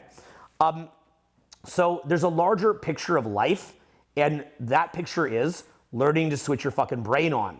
When your brain switches on, understandings like the weird watch stuff or the Lambo stuff or things like that I told you about become normal to you. But here's the difference, okay? There's receiving for the self to circulate energy, and there's receiving for the self alone. So what receiving for the self alone means is that if you get a bunch of money, what do you do with it? You say, how can I aggrandize my ego? How can I benefit from that? Now, you are part of the world. So you should also take good care of yourself. I happen to enjoy Russian banya, right? When I do Russian banya, it really helps me. So that's $75 a pop. That's a lot of money to go to fucking sauna. You know, like a hotter sauna, $75. I own a sauna. I own a cold plunge, but I'll still go use the Russian banya because you can't buy a sauna as hot as the Russian banya. I mean, you could, but it'd be kind of impractical. So I'll go to the Russian banya. Plus, there's a lot of old people there, and I like talking to the old people. A lot of old Russian guys are there, and we chat. It's kind of funny. It's like OG like Russian mafia type guys are like, oh. I'm like, what's up, guys? I'm actually known as the guy that always brings in the hot girls. Yep. You know, because they see me, I got my shirt off, I got back hair, I got man boobs, I got a pot belly, I got a bald head, and I got a gray beard. So they think I'm old like them, and I'm always with these friggin' dime pieces, right? And they're like, how do you do this? Because they can tell they really like me too, you know? They're like, how do you do it? How do you do it? What's your secret? And I'm like, hey, you know? So, yeah, I'm known as that guy, right? So anyway, yeah, they're in their bikinis, right? So they're looking real good. I can go do banya, but what does that do when I do Russian banya? Rejuvenates the body, soul, mind, spirit. How much of a better job could I do this weekend if I went to Russian banya before? Better. So is it just for me? No. Okay. If I live comfortably, do I just keep that only for myself or do I share that around? You share that. Okay. So I've had a lot of blessings. So I go do things like free events, right? So you're circulating the energy. Okay. So part of spiritual awakening is recognizing that you're not just your physical body or ego, you are the energy that animates your body as a sense of identification. So if I see you, and you could be a derper, you're not, but you know, say that you're a derper, but if I see that light animating your body, and I believe that I'm part of that, that there's a strand of light going from me to the source, and that I'm not the source, I'm not God. Anyone that says that's nuts, we're all gods. Shut the fuck up. But okay, like, come on, like, bro, you know, figure out how to tie your fucking shoes and you can call yourself God. But metaphorically, right? So the thing is, like, there's a strand of light that goes down and goes back to source that animates me. That goes to you too. So not only are all of us in this room related, I mean, we're all related, but then in addition to that, if you identify as the light, not in a condescending, like, I am the light, shut the fuck up, your name's Chris, okay? But the point is that if when you begin to identify as the light, here's what's gonna change. You're gonna see people different, and you're gonna see yourself in other people, and what you wanna do is you want to animate that in other people. You want to switch that on in other people, because that's an expansion of yourself. So when you see another vessel, you see that as a source of expansion to help expand that. And then when you do that, you get more light. Now, what happens is, as more light comes in, when you call that down, then what starts happening is you actually start to speak from that place and operate from that place. And it heals you of trauma in a major, major, major way. You get surging energy through you. It gets rid of your stress in a major way. You don't really get in a bad mood. It cleanses you pain body. Why? Because pain body attacks low vibration energy. It attacks you in the mind. But if you're not just stuck up in your head, then you don't really get pain body attacks anymore. You feel a cleansing thing happening in your body, a healing happening in your body, and also you get a lot of energy. And if you're tapping into that light in order to be energized for work, you'll find that you actually get energized from work. You don't really view work as a chore. Also, if you're very present to the moment, you don't mind work that can be a little bit monotonous as long as it's bringing more light. So what winds up happening is, you know, let's use that with social skills. You go to a nightclub, you want to add light to that club. So you don't have approach anxiety because you actually want to go light the club up. You don't look like a value taker taking value maybe from a girl that you like because you view her as having that light as well and you want her to have a great night with you. So you're just making an offering. She could take it or leave it, but you're making an offering. We're not seeing the light whenever That's right. Okay? seeing our light, we're not seeing other people's. Not seeing your light, not seeing other people's light. So you're getting it, okay? So it's where what you identify as will impact what thoughts, because there's the witnessing consciousness. So what are you witnessing? Are you shifting the witness to the ego running thought loops? Are you shifting the witness to the body? Or are you shifting the witness to the soul? So the soul begins speaking for you.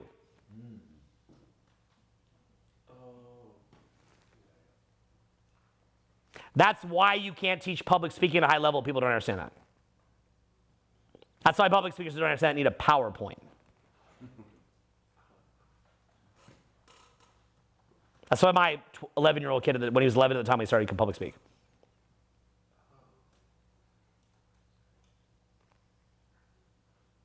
He didn't need training. Most of what I'm doing to you guys in these programs is to help you in this area. Most of what I'm doing in in-field training is to help you with this. You just don't know it. I'm distracting you while I'm trying to turn the light on. That's what I'm doing. Okay? Okay. Okay? Or you can rename yourself Cooper and blind the masses and lock them down. I mean, hey, whatever floats your boat, you know?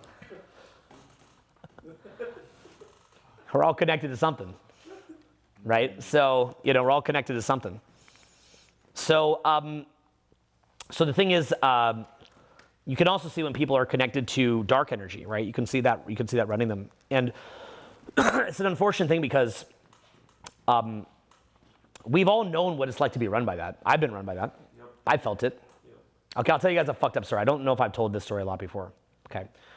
I was in Kauai, and my girlfriend at that time packed my camera gear.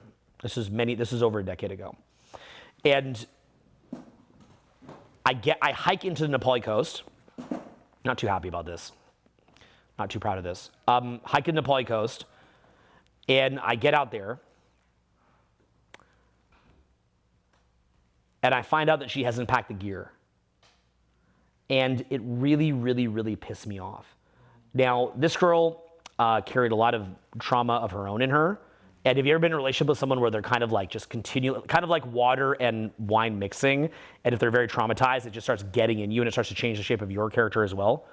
So that by the time that you're done, she's probably a little more positive, you're a little bit more negative. So it was kind of one of those relationships where it was kind of like this beach ball of negativity was being passed back and forth.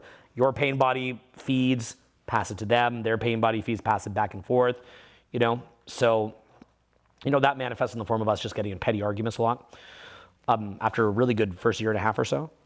So I remember the version of passing the beach ball back to me was not packing the camera gear. I'd spent, I don't know, 15K or something to like, you know, bring my team into Nepali, and we'd hiked in, and we'd, you know, taken the time off for the year to do it, and we'd rented a boat to get in there, and then we hiked part of it. And it was like this whole expedition. And I remember I just felt more and more betrayed and angry that, like, you know, it's like I'm literally leaving her in like a lavish vacation while I just want to go shoot some videos in the Nepali coast. And like, I'm thinking to myself the story of like, she's getting a lavish vacation, and her vacation's probably like 20K, and she couldn't even just pack the damn cards. And I get more and more angry. And I got so angry that partway through the hike, I actually hiked off the trail. It's a 11-mile hike on the Kalalau Trail, often rated the most dangerous trail in the U.S. It's not the most dangerous trail in the U.S. I've hiked more dangerous, but it's rated that way. Angel's Landing is another one in Zion, rated that very dangerous. It's not actually more dangerous than that, but it's very dangerous. Doable for me because I know how. But anyway, I'm so pissed that I hike off the trail. And as I was hiking off the trail, I became so angry. I've never felt this in my life. I felt so angry that I started hiking through some of the most dangerous parts of the trail. There's a place called Crawler's Ledge on mile 7. If you're watching this at home, you could look that up. Crawler's Ledge on mile 7 of the Nepali coast, the Kalalau Trail. And it's not the kind of thing that you want to just take lightly. It's safe if you are precautious, but you know, it's about that fucking wide on the side of a cliff, and if you fall off, you just fall in the ocean, you die. So the thing is, you know, I just stormed through that, almost wishing that I would get killed in a weird way. And as I was walking back, I could hear this like growling in my voice. I was like, fucking, oh, fuck, like that. And I remember I was like, what is this that's animating me? And it's like, I have so much energy right now. I've never had this much fucking energy. And I've got all this fucking energy right now.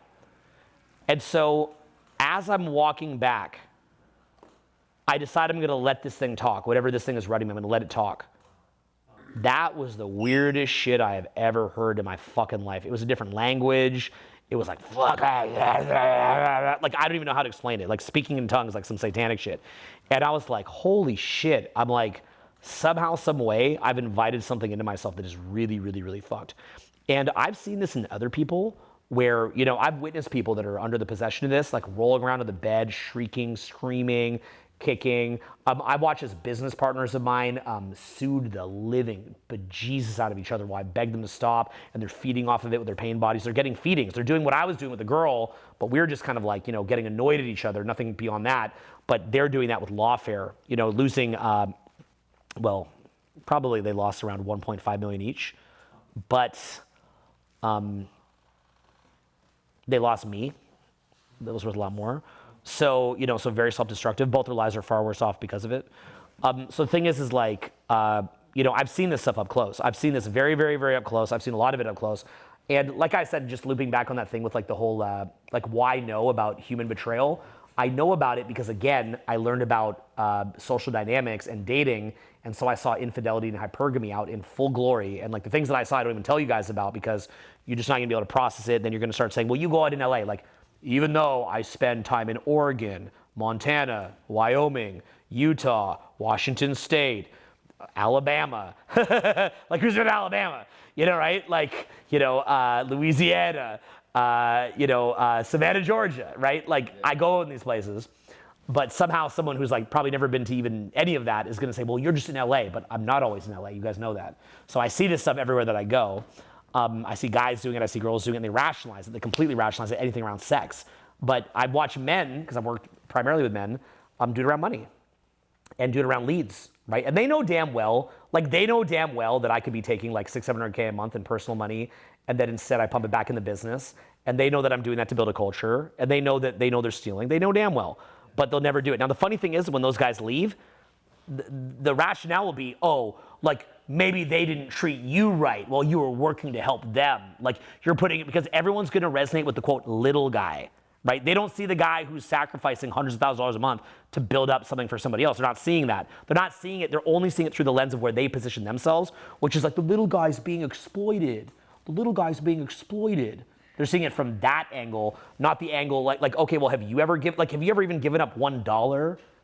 Have you ever, who's complaining, ever given up $1, let alone hundreds of thousands a month to try to build a vision because you want to try to, in your own little weird way, to wake up the world, and you're trying to do that, but they're not going to see it like that. So I was able to see things like that were so scary and so shocking. And the scary part is, this was the scariest part for me when I would see that, was that they believe that they're doing nothing wrong. They believe they're doing nothing wrong. And when you talk to them about it, if you tell them about the other people who did this, they're going to scan you and they're going to tell you what you want to hear. They're going to go, I just want to let you know that I would never do that. And I mean, I've even seen this with cheating, by the way. Like girls that have cheated on me would spend years going, I would never do that. And I want to show you that things can be different. My problem is I can read when people cheat. I'm the least jealous boyfriend you've ever seen in your life because I know when cheating happens, because I can see when someone cheated in their pupils, because I can read eyes. So I know that's why I'm the least jealous. I look like I'm all secure with myself. It's not that I'm secure with myself.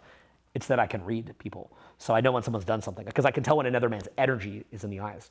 You all can tell it too, you just ignore it. So the thing is that, you see the shifts in behavior, then you can test and poke at them.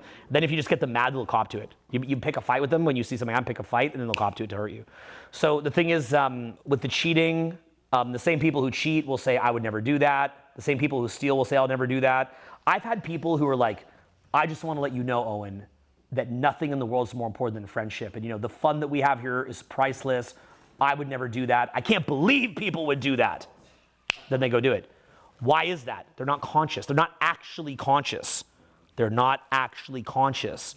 So when they're saying it, it's just a all that is happening. There's no actual object constancy. There's no actual soul that is being spoken from.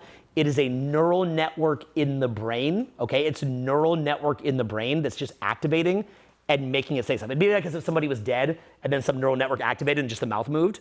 It's a neural network in the brain. They say this about NPD and BPD, narcissistic personality disorder and borderline personality disorder, is that the core self died as a kid, and there's just little neural networks that are still firing off, and it makes it look like that's a person. And then because they're missing a core self, they make a hive mind. With NPD, they use all the people that give the narcissistic supply to create identity because they're missing identity. People with borderline get what's called their favorite person, who then they get it from that person. Okay, so it's this. So you can study this. Look up Sam Vaknin and what it means when you don't actually have a core identity. There's actually nobody home. You're talking to somebody who is who's on autopilot. They look conscious, but they're actually on autopilot.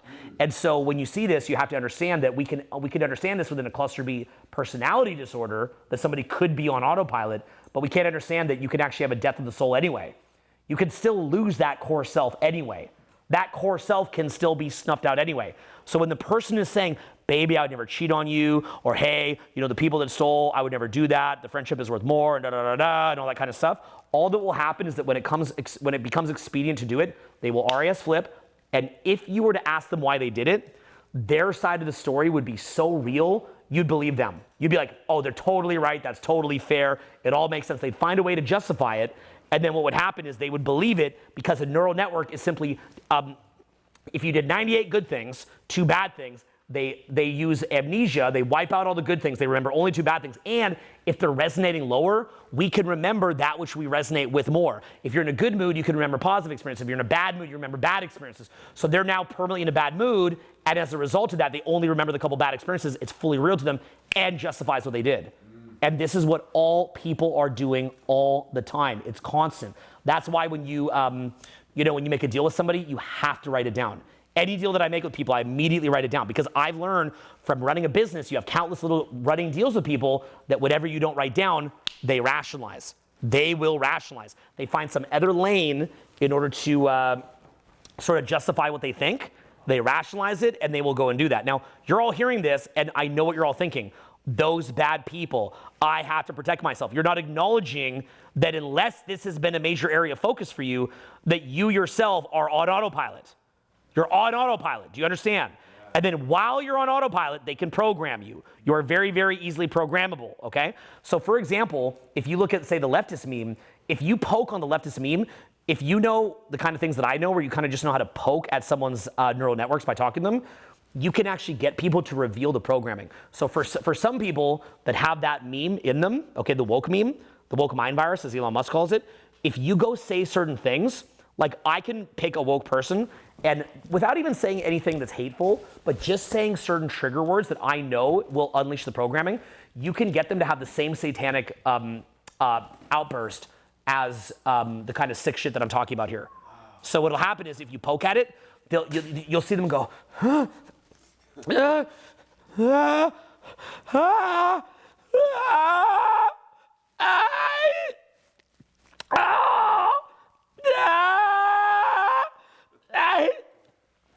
I hate you. I want to kill you. I want to kill you. And you're like, holy shit, right? You're like, they're in pain right now. And then they'll get amnesia to it after. And that's under the mind virus. I'm serious. Because you guys know me. You know I do social experiments. You know how I get, right? You know, I get a little silly. I'm a little silly guy, right? You know, you guys remember how I get. So I'm I can poke at this and you'll just, like that's in there. You ever see the movie Kingsman? Yeah. Where they can press the button, everyone starts killing each other? Yeah, the programming's in there. It's all in there. It's all in there. It's all in there, guys. That's what's happened in the country. You don't need to go to war. What, like storm the beaches? Why do that? You can just program people. Doesn't matter. Doesn't matter. Totally unnecessary, right? Why have all these armed guards when you could just call yourself Cooper? Then you could just tell people what to think. My name is Cooper, right? So you could.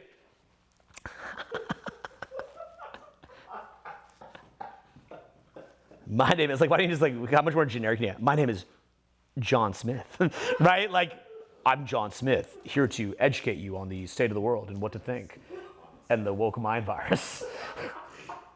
And they can put that in there. So it's it's wild. We've seen it unleashed. You guys already saw it unleashed. You saw it. Okay? So it's already happened. You've seen it. Like as crazy as this sounds, is any of this even crazy is what's happening? This is all fucking crazy. This is less crazy than the news. This is at least tying the news together under some kind of theory of mind of what caused it. Right? The fucked up things that you saw in 2020 are so fucked that your mind erases them. It doesn't feel real. You're like, did that really happen? I don't know. And we just forget about it. We don't even pursue what happened. We're not even curious. We're not even curious. That's when you know they have you, that they can do that and that you'll forget about it. That's when they have you. Let me tell you another thing, just a little selfish information for you. If you're not rich now, you couldn't get rich in an environment of people that are brainwashed to be consumers while the internet exists, spying on everyone to find out their niche wants and needs, and you still couldn't make any money.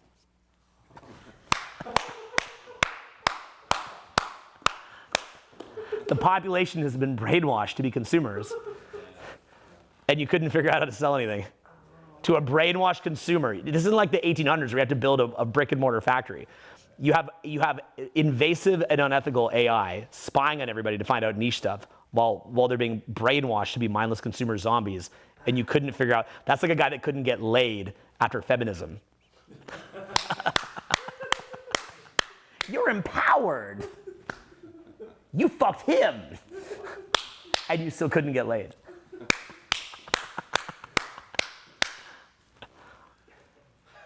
You still couldn't do it. I remember when I was younger, I went to San Fran. I just cleaned up. I couldn't believe it. I was like, this is crazy. 2 in a night, 3 in a night. It was crazy. And I was like, what's going on up here? This is too much. They'd be like, I'm empowered. I'm taking you. And I'm like, okay. Yeah. So you're right. So the thing is, like, I'm trying to show you guys, like, I see things a little bit differently than how a typical person sees it. But I just think I'm looking at the code of the matrix, I guess you could say. Like, I'm looking at it at the code, right? I'm not just looking at the surface, right? A simple example I've given before would be, people are like, 5-hour energy, right? Like, if like whatever supplement exists, like if I go to the supplement section of like Whole Food or Erewhon or Amazon, if I don't want to pay them taxes, well, no, I guess I have that now. But anyway, if I look at a supplement that says, energy potion or whatever, I'm looking at that and I know what every single one of those supplements is, okay? Like, so it's like, well, it has this supplement, that supplement. I know what it has, but in addition, I'm looking not only at the ratios of what's in it, I'm looking at where it's sourced from, okay? So for example, like if you get ginseng, a CVS or Walgreens ginseng is different from a 100-year-old ginseng. A bottle of 100-year-old ginseng is $1,500. A bottle of CVS ginseng is like $14 or something like that, right? So ginseng does not even become a dual directional herb until about 7 or 8 years in. Prior to that, it's just a cheap stimulant, like caffeine. Yep. What do you feel is the difference between that 100-year ginseng and the one? Look at my eyes. Heard. Mm-hmm. So it's dramatically different. Did you guys ever see the videos where me and Shane Tyler Milson just go hunting for mushrooms like reishi and chaga and cordyceps and lion's mane and things like that in the forest? Yeah. Okay, so like if I see a product that I like okay, so like I look at reishi mushroom as an example, right? So I know that's a great product. So the best reishi mushroom that I could locate in LA is Dragon Herbs. Dragon Herbs is a phenomenal product. Now, by the way, again, like classic Owen, of course the people at Dragon Herbs are fans of mine. Of course I get free Dragon Herbs, right? So that's like how this always is, okay? So that's, again, it's like that same pattern that I talked about earlier. Of course Alex Teagarden, the nephew of Ron Teagarden, is my friend, okay? So but that's like always how it is. That's how it always is, okay? When you know how to operate, okay? So then from there, I'm like, well, is there anything at a higher tier than Dragon Herbs? So I found Black Magic Alchemy, which is a guy named Shane Tyler Milson, and he will this guy's out of his fucking mind. He's like singing to the fucking herbs, and he's like picking them wild in the forest himself and all that stuff. So I wound up meeting him, and I pursued him as a friend. So again, you guys are like, well, I can't even get a girlfriend. I'm like, look, if there's like even like some dude I want to meet, I'm gonna go find that guy. I'm gonna befriend him. Like if there's a product that I like, I want to go befriend the owner of that company. I want that guy to be my friend. So I befriended Shane. Shane got a lot of value from me too. And then what happened was Shane took me out into the Adirondacks up in upstate New York, and we actually went and found the mushrooms. I posted a video about it. You can look it up. I called it Owen Takes Shrooms. Of course, I didn't take shrooms, but it's a joke. So basically, I want to go see where the mushrooms are actually sourced from. And then we cooked them up and, drank them there fresh. It was amazing, truly amazing. And that's the kind of thing that, I understand what is like. I understand the energy and the sourcing behind what I'm putting in my brain and body. I understand CNN, it is propaganda. It is run by a combination of government agencies that are corrupted, and as well as like, you know, the Vanderbilt kid and all that kind of stuff. So I know that that's what I'm getting. I know what it is that I'm looking at when I'm getting it. So if you're watching that, what you're seeing is not news. What you're seeing is this is the narrative that is being put in the general public. That's what you're getting from it, right? So you can watch it as the voice of the establishment. So that is the voice of the establishment. It is meant, now when you look at it, to you it might look ridiculous, or how could anybody believe this? But they combine it with some news that is real, obviously. And then in addition to that, remember that when someone's in that trance state that they're pre-programmed, that's giving the instructions. It is dispensing the instructions to people in the pre-programmed state. So you look at, for example, like some absurd things politicians say, you're like, surely there's no way that they could be saying that. It's patently absurd, patently falsifiable, but they're speaking directly to people that don't have a filter. So they're speaking to the pre-programmed people, like from Kingsman, basically. That's what you're actually seeing.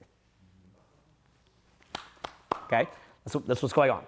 So yeah, so again, when you smoke weed, what are you really doing? You're opening yourself up to that.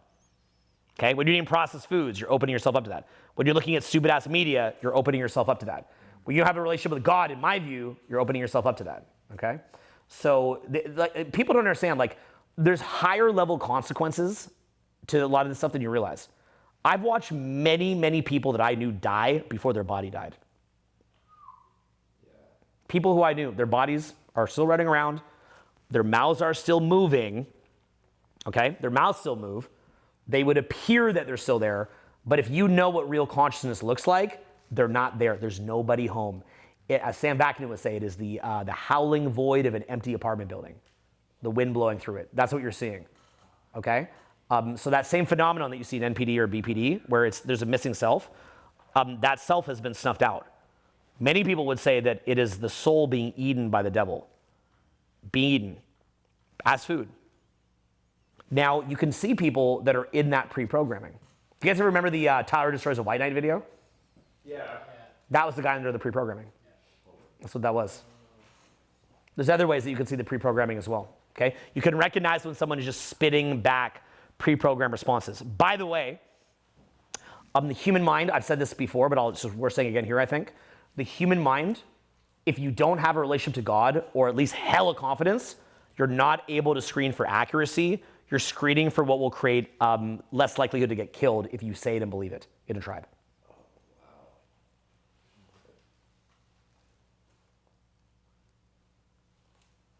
I'm letting you guys sit with that one. Okay, so they're not looking at accuracy. They're looking at what, if they believe and say, will gain them acceptance within a tribe. That's what a lot of pop culture is. Like, oh, you know, Drake's the big pop star. Do you love Drake? I love Drake. You know, right? It's like, it's that kind of a thing. That's why, you know, just because someone got really successful doesn't mean they're the most talented. That is also why becoming successful within the system itself is not a sign of real success. All that it means is that you got the brainwashed drone population to buy your shit. It is a pimp-hoe relationship from the elites to the masses. In other words, the pimp is just as possessed by the darkness as the hoe. He may be the exploiter at exploiting the hoe, but he's actually equally exploited by Satan. He's equally exploited. So it doesn't actually, so they're both exploited. They're in this pimpo dynamic, but they're both equally miserable in different ways. One is victim, one is victimizer, but both are under this horrible, horrible energy. So it's the same thing with, somebody goes and makes a McDonald's and poisons the population, and they're viewed as a success. You know, maybe they get to go to Cannes Film Festival or something. They're not actually successful, and I'll tell you why. Because the act of doing that is going to snuff out their soul. So that person that you see is firing neural networks, but there's nobody home. Look, they're human beings. They should never be hurt. No living human should ever be hurt or viewed as an animal or soulless or whatever. They should be viewed in a way where they have potential and value and be treated respectfully, as all humans should be. I don't care what race, what gender, what sexuality. Everybody should be treated with respect. Everybody. A prisoner in jail should be treated with respect. All human beings and all human life deserves respect. What I'm saying, though, is that what you may be seeing is that the state of consciousness that they're currently inhabiting is one where neural networks are firing off. So you're talking to them, you're talking to a bunch of neural networks that are firing off. There's not a core self with core sets of values that's not going to RAS flip. Okay, the main thing that you can tell by if someone's conscious or not is their propensity for RAS flips is a major way to tell. So if they're able to steal from you, and then they steal, and then they go, no, but I did it for this. Here's why I did it. I did it for this reason, this reason, this reason, this reason. That's why I did it. And that reason is a self-rationalization. That means that the neural networks are firing off. The biology is going, oh, survival reproduction advantage from doing this. Therefore, do it. Rearrange reality what happened. That means they're not even conscious. If they died, what would go to heaven? The RAS flipping ego? Like, I am the RAS flipping ego. I'm going to heaven. But you're going to a non-material realm. So if all that's there is something that's operating within the material realm, there's no connection anywhere higher, so the soul gets sucked straight into hell. So what does it actually matter what happened? Like, what does it matter that they own McDonald's and went to con? Do you know how fast that shit's over? I'm 44. Do you understand how quick this shit goes by? It goes by in 2 seconds. But the thing is, the proper interpretation of the Gospels, in my opinion, is not to just let the world go to shit. I think it is very much the opposite of that. And so people literally just sit back, waiting for the apocalypse to come, and rationalizing that they should just let it come and just be super duper passive and meek. And even the word meek is misinterpreted by most Christians. So, they're interpreting that as, just be this quiet little dipshit. And really meek is more related with things like this very, very dense ego structure that you have to let go of so you can have a birth of the soul. But they're not seeing it that way. And there's other interpretations too, but they're not seeing it in that regard, okay? The great challenge is confusion, right? So lack of discernment. We have confusion. So we don't actually understand who we are. We don't understand where we're from. We don't understand what this place is, and we do not understand who we are beyond. So we're basically under confusion, okay? So we have all these different frames being thrown at us. Now, do you guys remember the speech that I gave the other day about I was making a really funny comedy bit on Wes Watson and Sadhguru? Do you guys remember that? Yeah. And so I was talking about things like basically talking about how, with the right presentation, it kind of pulls people in and stuff like that. That's basically like frame control, right? So I'm really, really good at controlling frames. So I understand that as a teacher, as a guru, I understand how to control frames. So in effect, what's happening when you're talking about controlling frames is you're being frame controlled. Okay, so you're being told that the way the system is the correct frame. So one thing that I joke about a lot, okay, by the way, I know this is getting late for you guys. This is so this is our third day of the event. We're heading into 4 a.m. So there was, over 100 people here before, and now we're at about 15 of you left. So we're kind of just gonna wrap in a sec. But what I would tell you is the joke that I always say, now, again, I say this as a joke to get you thinking, okay? It's all to get you thinking, is I say that I am trolling 100% of the time. Okay, I'm trolling 100% of the time. Can anyone here guess what I'm referring to when I say I am trolling 100% of the time? Can any of you guys guess? You're making a joke at what is the normal establishment of what we have and what we think compared to what we actually aren't seeing. Mm-hmm. You are seeing. Yep, that's a decent interpretation. Anyone else want to guess? You're just doing it for the dance. For the joy of the dance. So in other words, here's what it means, okay? The infinite means that you're doing something specifically for the joy of the dance. It's when you realize there's nothing else but the joy of the dance. So you have to understand, I look like I know what I'm talking about if I sound like I'm certain. But I'm just making up a frame and asserting it in a certain way, in a high certainty way. So when I say to myself, okay, it's cool to go out 4 days a week and work on social skills, that's just me inventing a frame and saying that it's cool. When I decide to go do a public speech in front of an audience, and I'm like, okay, so I'm gonna do this thing called a free tour. And the free tour, I'm gonna invite a bunch of people. And then I'm gonna go all crazy in front of the audience. And then I'm gonna do free social public speaking, all that. That's just me making a game. I invented that game. It's like a sport I invented. You see that? It's like I invented, it's like James Naismith inventing basketball. I'm just inventing a sport out of nothing. You see this?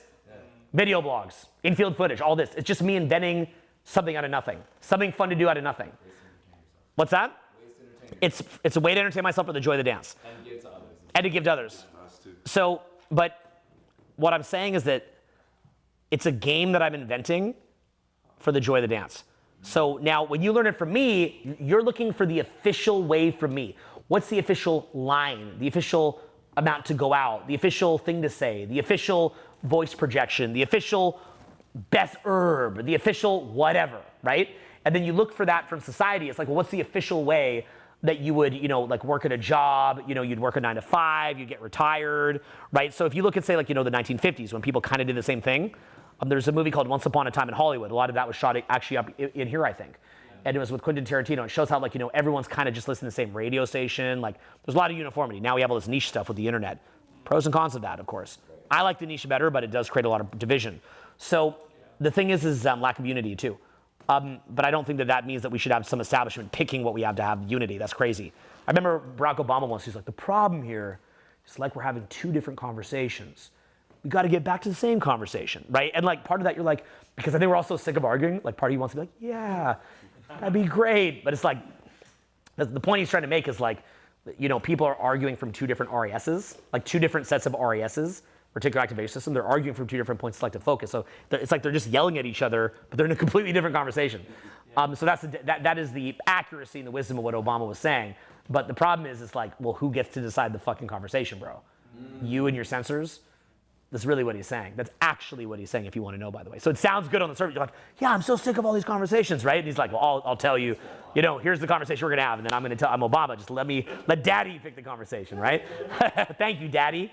So that's really what he's saying. So it's like, it sounds good in theory, but, it's problematic. So even though that guy just makes anything sound good, like, he's just like, we're all going to do this. You're like, yes, Barack. He's so charismatic. And so calm looking, too. But anyway, so when I say I'm just trolling, what I'm saying is, like, for example, when I took 4 years off, I'm just like, we're going to go to every national park, every ski resort, and then I would just be out in, like, Oregon or something like that, and I'd be like, let's now go to Montana. Then after I'm done in Montana, I'm like, let's now go to Wyoming. After I'm done in Wyoming, it's like, let's now go to Redwood Forest, right? And then I just get there, and then I just pick place I want to go hiking, and I just hike in, and I just hike and hike and hike and hike, and I don't even know where I'm going. I don't know where I'm going. I look like I do. I don't. It's very natural. It's actually a very natural state. That's really living. Waking up and just, let's explore. Yeah. Let me tell you something funny. Most of the people that I was there with couldn't handle it. They wanted their Matrix trinkets back. The people that came on that trip with me that I invited and paid, none of them paid for it. I paid for all of it. Couldn't handle it because they weren't, building towards the dog and the picket fence in the house. Like, they weren't in their hamster maze. They couldn't handle. Okay, so in Zen, what is the expression in Zen? I think they say it's like no roof under head, no ground underfoot. You guys ever heard that? No. Is that what it is? No roof overhead, no ground underfoot, something like that, right? When we went out and we just traveled for years like that, there's no roof overhead, there's no ground underfoot. We're just exploring. Just drive. That's the American dream in many ways, right? The open road. Yeah. It's just the open road, guys. Let's just fucking drive. When I do the free tour, what you witnessed here this weekend was the open road. I don't know what I'm going to talk about. I didn't know what I was going to talk about when I sat down here. I'm in the open road with you guys. We're just making the open road. I make a seminar. This is the official seminar. Then we'll cut it. We'll render it. We'll post it, we'll give it a name, we'll give it a thumbnail. And it becomes the official whatever the fuck. You just make it up. Oh, shit. You're just able to make it up. I'm trolling. I go to a seminar, I'm like, I'm going to crowd surf now. Why? I don't know. What's the tactic behind crowd surfing? I don't know. Why are you crowd surfing? I don't know. One time me and Luke were looking at this video, right? And we had the crowd cheering. And then of course, like only Luke would see this. And he sees this kid making this like massive jerk off motion. And our buddy Dougie is like leaning his head near the jerk off motion. So it looks like he's jerking off into Dougie's head. And Luke was like, wait. You remember how Luke has this big laugh, right? He's like, wait. What the fuck was that? I'm like, what? What did you see? What? Of course Luke's RAS will pick this up, okay? Like, only Luke's RAS will pick this up. Look, zoom in. And you see this kid going, like that, right? And we're like, and we called him the jerk off kid, right? And we're like, what the hell is this kid doing, right? And then we saw like at footage that was shot at the Hot Seat event that weekend, we see he's doing the same thing on the fucking stage. He's going, like this, right? We don't even know that he's doing it. And we randomly found it. So I spent 3 weeks making a 2-minute music video where I zoomed in on him to rap music. And the song that I used was created by the unknown son of Dr. Dre. It was a song called Jaded. And it was like this really upbeat song that kind of sounded like Dre, but even more upbeat. And I just randomly found this song and I made a music video to it where it's like flashing and him like doing all this crazy shit. And I posted it. And I called it #legend. Anybody remember that video? I think so, yeah. It's called #legend. I spent 3 weeks doing this. We were about around $1 million a month in revenue at that time. That means that in effect, I spent the equivalent of $750,000 in opportunity cost to produce that video. Never made a sale. Yeah, I'm trolling. Just to troll. Because some things are worth more than money. The jerk off kid video, priceless. You cannot put a price on that. What could you buy with money worth more than that video? Nothing. It's impossible. There's nothing you could buy. Nothing could be better than that. It's that awesome. What could be better than me as a job? I just go to the front of the crowd and I start making up random clowning of Anderson Cooper. What could you buy more fun than that? Name something. You can't. And even those things that you might try to name, I've got those too. So I don't give a fuck. Okay? So the thing is, like, so you have to understand what I'm the greediest motherfucker you've ever seen.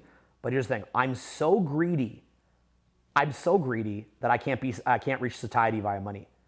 Money is not enough. I'm that greedy. I view people who only care about money as not greedy enough. Not nearly greedy enough. There's other things to be greedy about. They're not greedy at all. Because money, you're in someone else's frame, what you're buying. Oh, you bought a Patek Philippe watch? You're being trolled, bitch.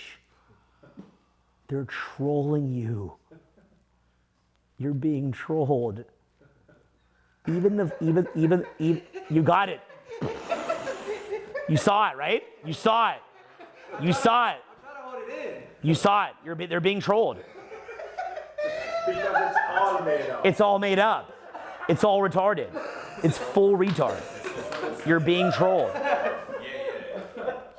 So they're just the biggest troll victim. All these rich guys are just troll victims. They got trolled the hardest. They're like, look at me, I'm rich. They got trolled the hardest. They ate it with a spoon. They're like, oh, it's like they're being fed shit with a spoon. They're like, give me that spoon, baby. Like, look, let me show you. Like, I'll show you a video. Okay, this is like Kevin O'Leary, I think his name is, right? Okay, yeah. Okay, watch. So it's like.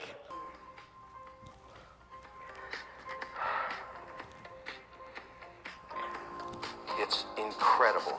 I can't believe I'm holding it. The only one in the world.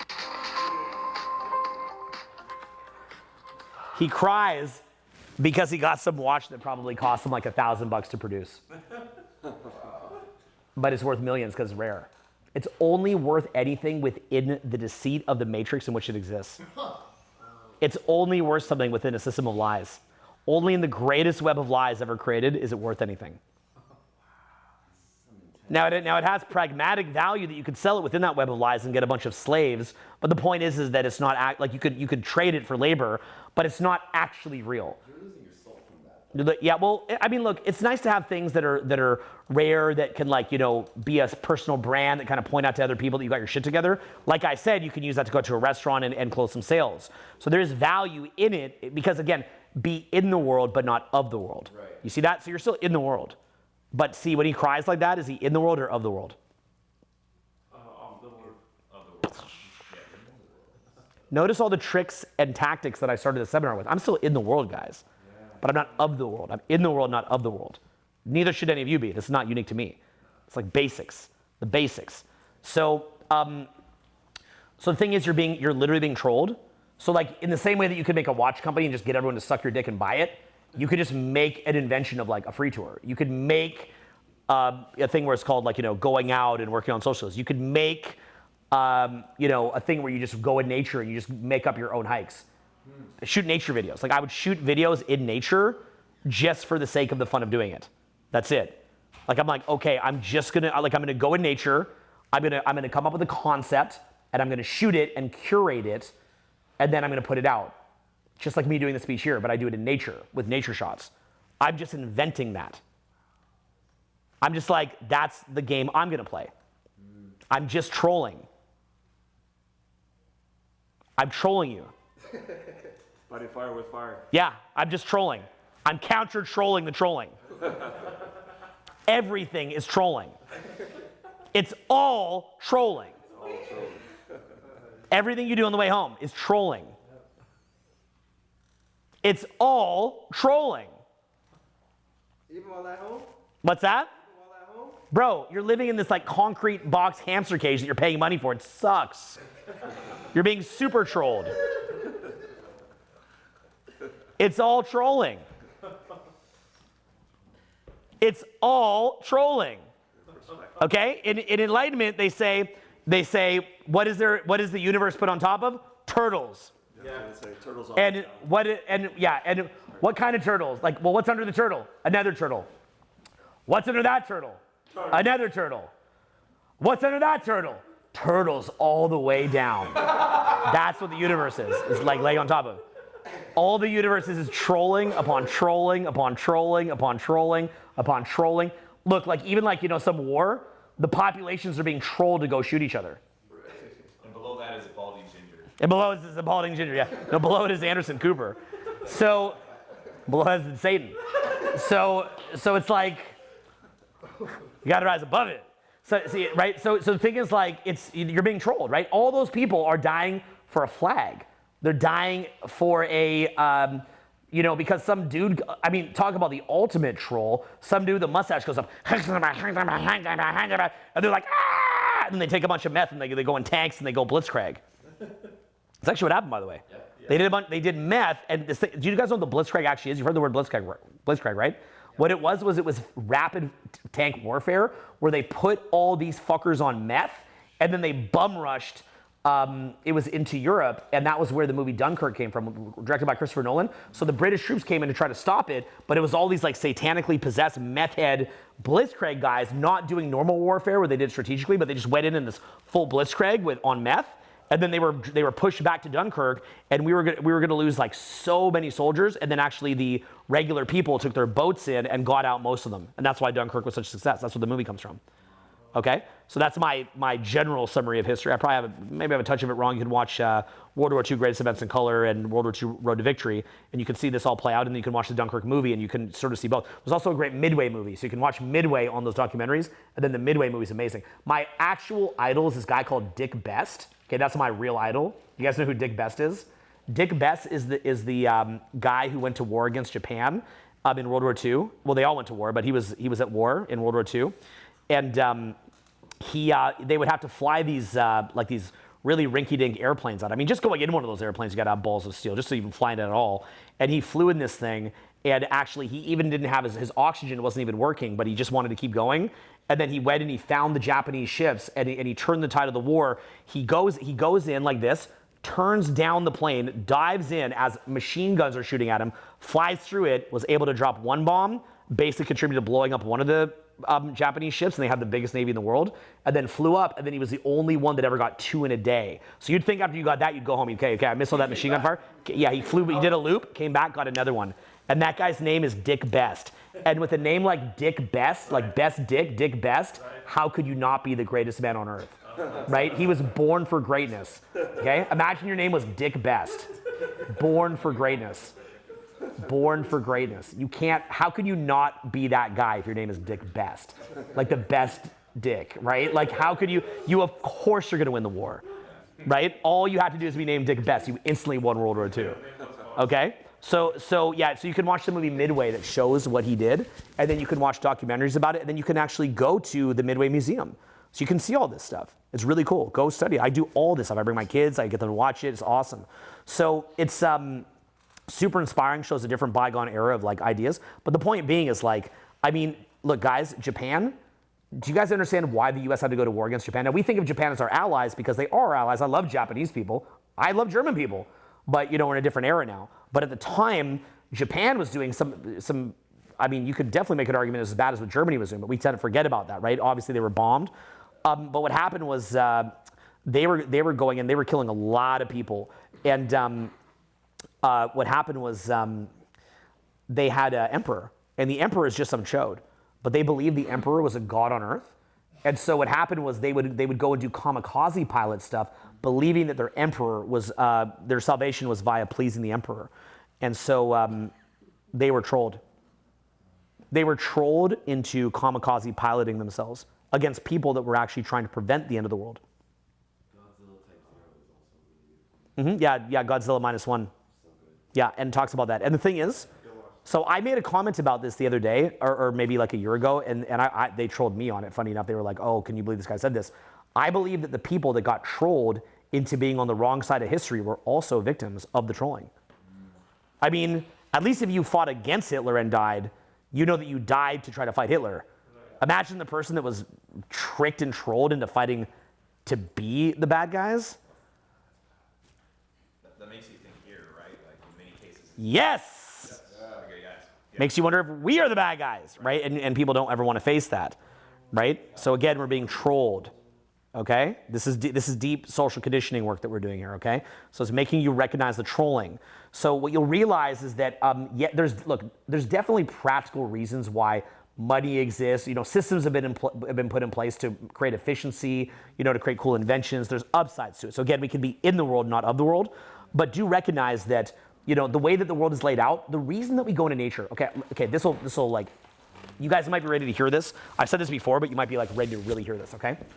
Because I've driven the country so extensively, okay? Like I know the country, most of the road system by heart. I've driven it. I spent years driving it. My version of LA, the way that it feels to me, it's like I'll be up in, say, Seattle, right? And let's say that I want to drive back to LA. The problem is if you just fly to Seattle and you don't drive it, you never understand even really where you are, okay? Because you're in this you're going from one hamster cage to another hamster cage. If you drive it, what happens is you're in Seattle, and then maybe you drive through Olympic Park, and you go see Rialto Beach, maybe you do some hiking trails, you know, you drive all around Olympic Park. Then you get to, say, Cannon Beach. You liking this, huh? Then you get to Cannon Beach. Cannon Beach is stunning. You drive down the coast. You drive past Newport. There's a great aquarium there. You drive past Florence, Oregon, where there's all these sand dunes. You can go sand dune buggy riding there. I was actually thinking of buying the business out there. It'd be a cool business to buy. Then you know, you hit into Samuel Boardman, Scenic Corridor. Then you go into Crescent City. You go through the Redwood Forest, you hit Arcata, you hit Eureka, maybe you go to Mendocino, which is a beautiful small town that's a must visit for sure. You want to see like a wealthy Californian coastal town, go see that. Cannon Beach is probably the most beautiful one in Oregon. Rialto Beach in that area in Olympics is probably the most beautiful coastal stuff in Washington State. So anyway, so you kind of go drive around that. I spent tons of my life in these places. Okay, so you drive down it, then eventually you hit San Francisco, right? Now, by the time that you hit San Francisco looks like a fucking ant colony to you, okay? It's not like it's dominating your mind like this is reality. The reality is where you've been driving, and then you go into this like very angry, very low vibe ant colony that has beautiful bridges and a beautiful bay, beautiful hills, beautiful houses, although funny enough, 90% of the redwood forest was cut down during a fire in San Francisco, and they used the redwood forest, which is arguably the most beautiful place in North America, okay? Honestly. Who here has not been to the redwood forest? Put your hands up. Okay, I'm dead serious when I say this. If I die today, go to the fucking redwood forest. I'm telling you, okay? If you're watching this after I'm dead, go to the redwood forest.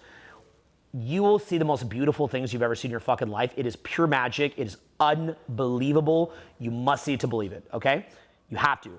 But in addition to that, what winds up happening is you'll realize that 90% of it was cut down. to make houses that are now mostly torn down in San Fran.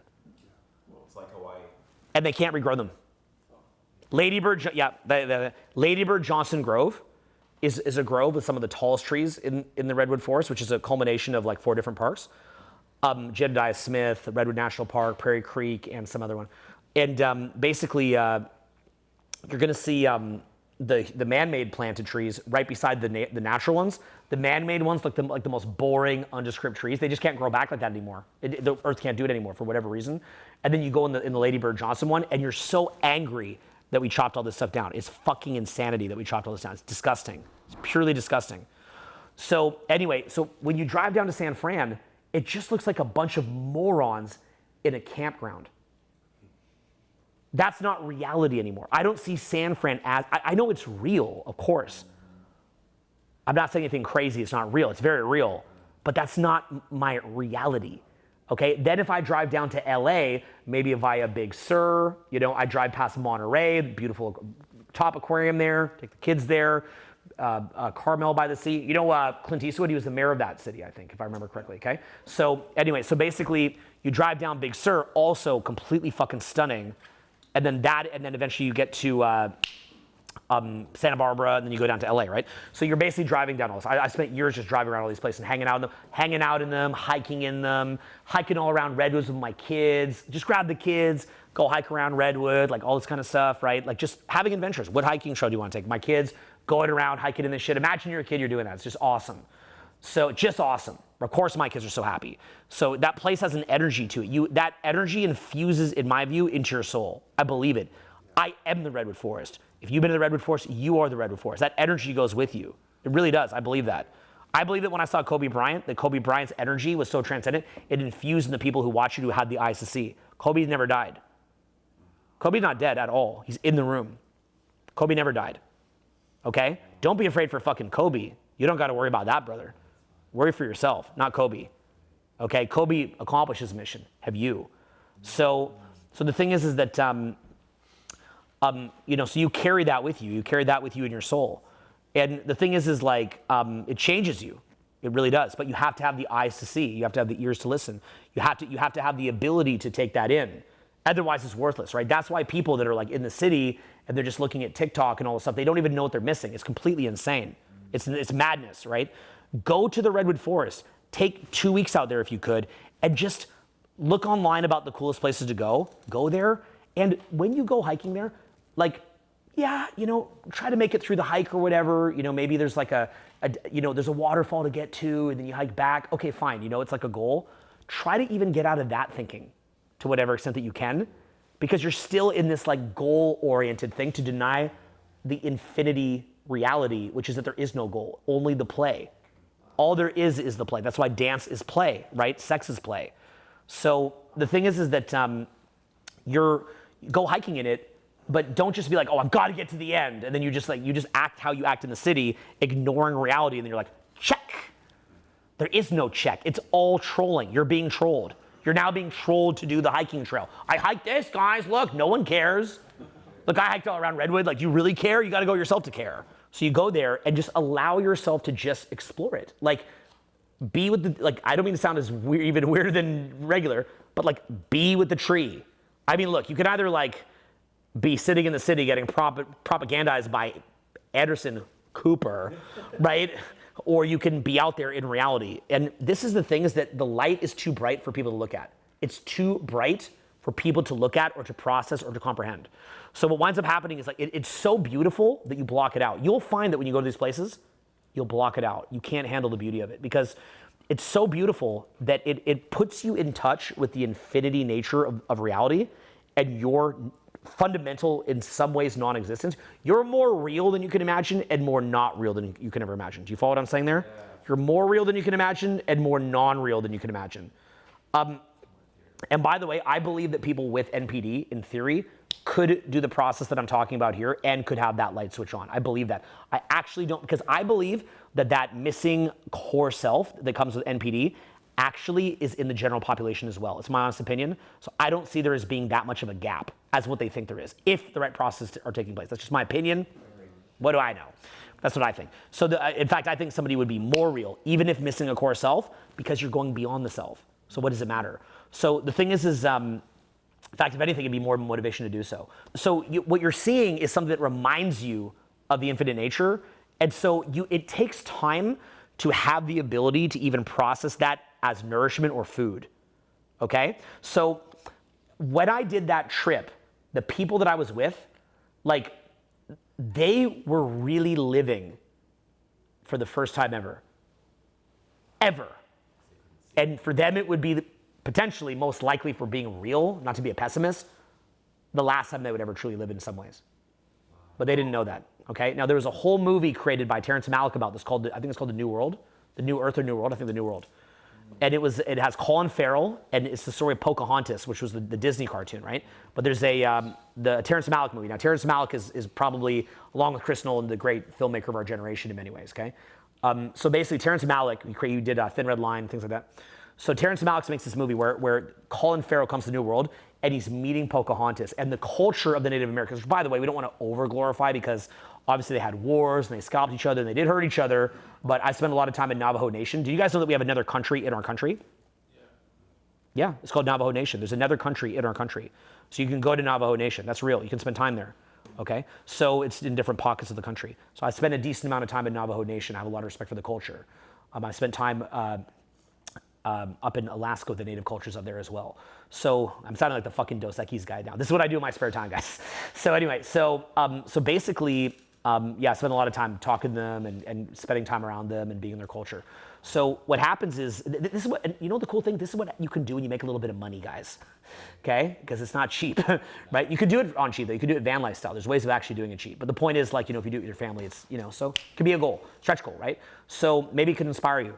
So anyway, so in that movie, he's playing with Pocahontas, right? And it's not just about him like getting pussy, right? He's playing with her, right? That's what a lot of guys learning game, for example, don't understand, is they view it as like a number, or they view it as, which, like, metrics are metrics, fair enough, but they view it only as a number, right? Like, guys come back like, oh, I got it done, but they never talk about, did you even enjoy it?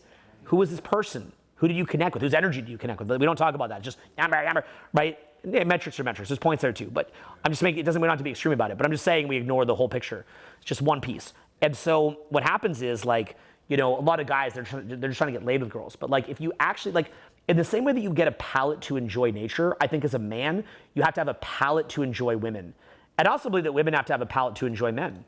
Like, I really believe that a lot of women that I've met, like, for example, some girls that, like, they just want the cute guy, as an example, they don't have a palate for anything past that. The women that I date, they have a palate past just, the cute guy, right? Like, they want something different or something beyond that.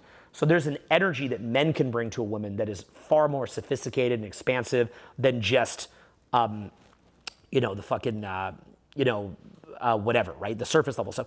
But in the same way, a woman, to really enjoy sex, like, part of why I enjoy sex a lot is because I'm able to really, like, take in the woman. So I'm looking not just to rack up a number, I'm looking for quality women. And by the way, I think quality women can be like a misnomer in the sense of like, oh, well, she's like, has like this stereotypical quality or that stereotypical quality. A quality woman can come in many different forms. Like, I've dated like whacked out OnlyFans models and things like that, but I promise you, there was qualities to some of those women that would blow your fucking mind, or strippers that you would never think, like, oh, what would be so deep about a stripper? I'm sorry to tell you, but like many strippers, and I've also dated girls with PhDs.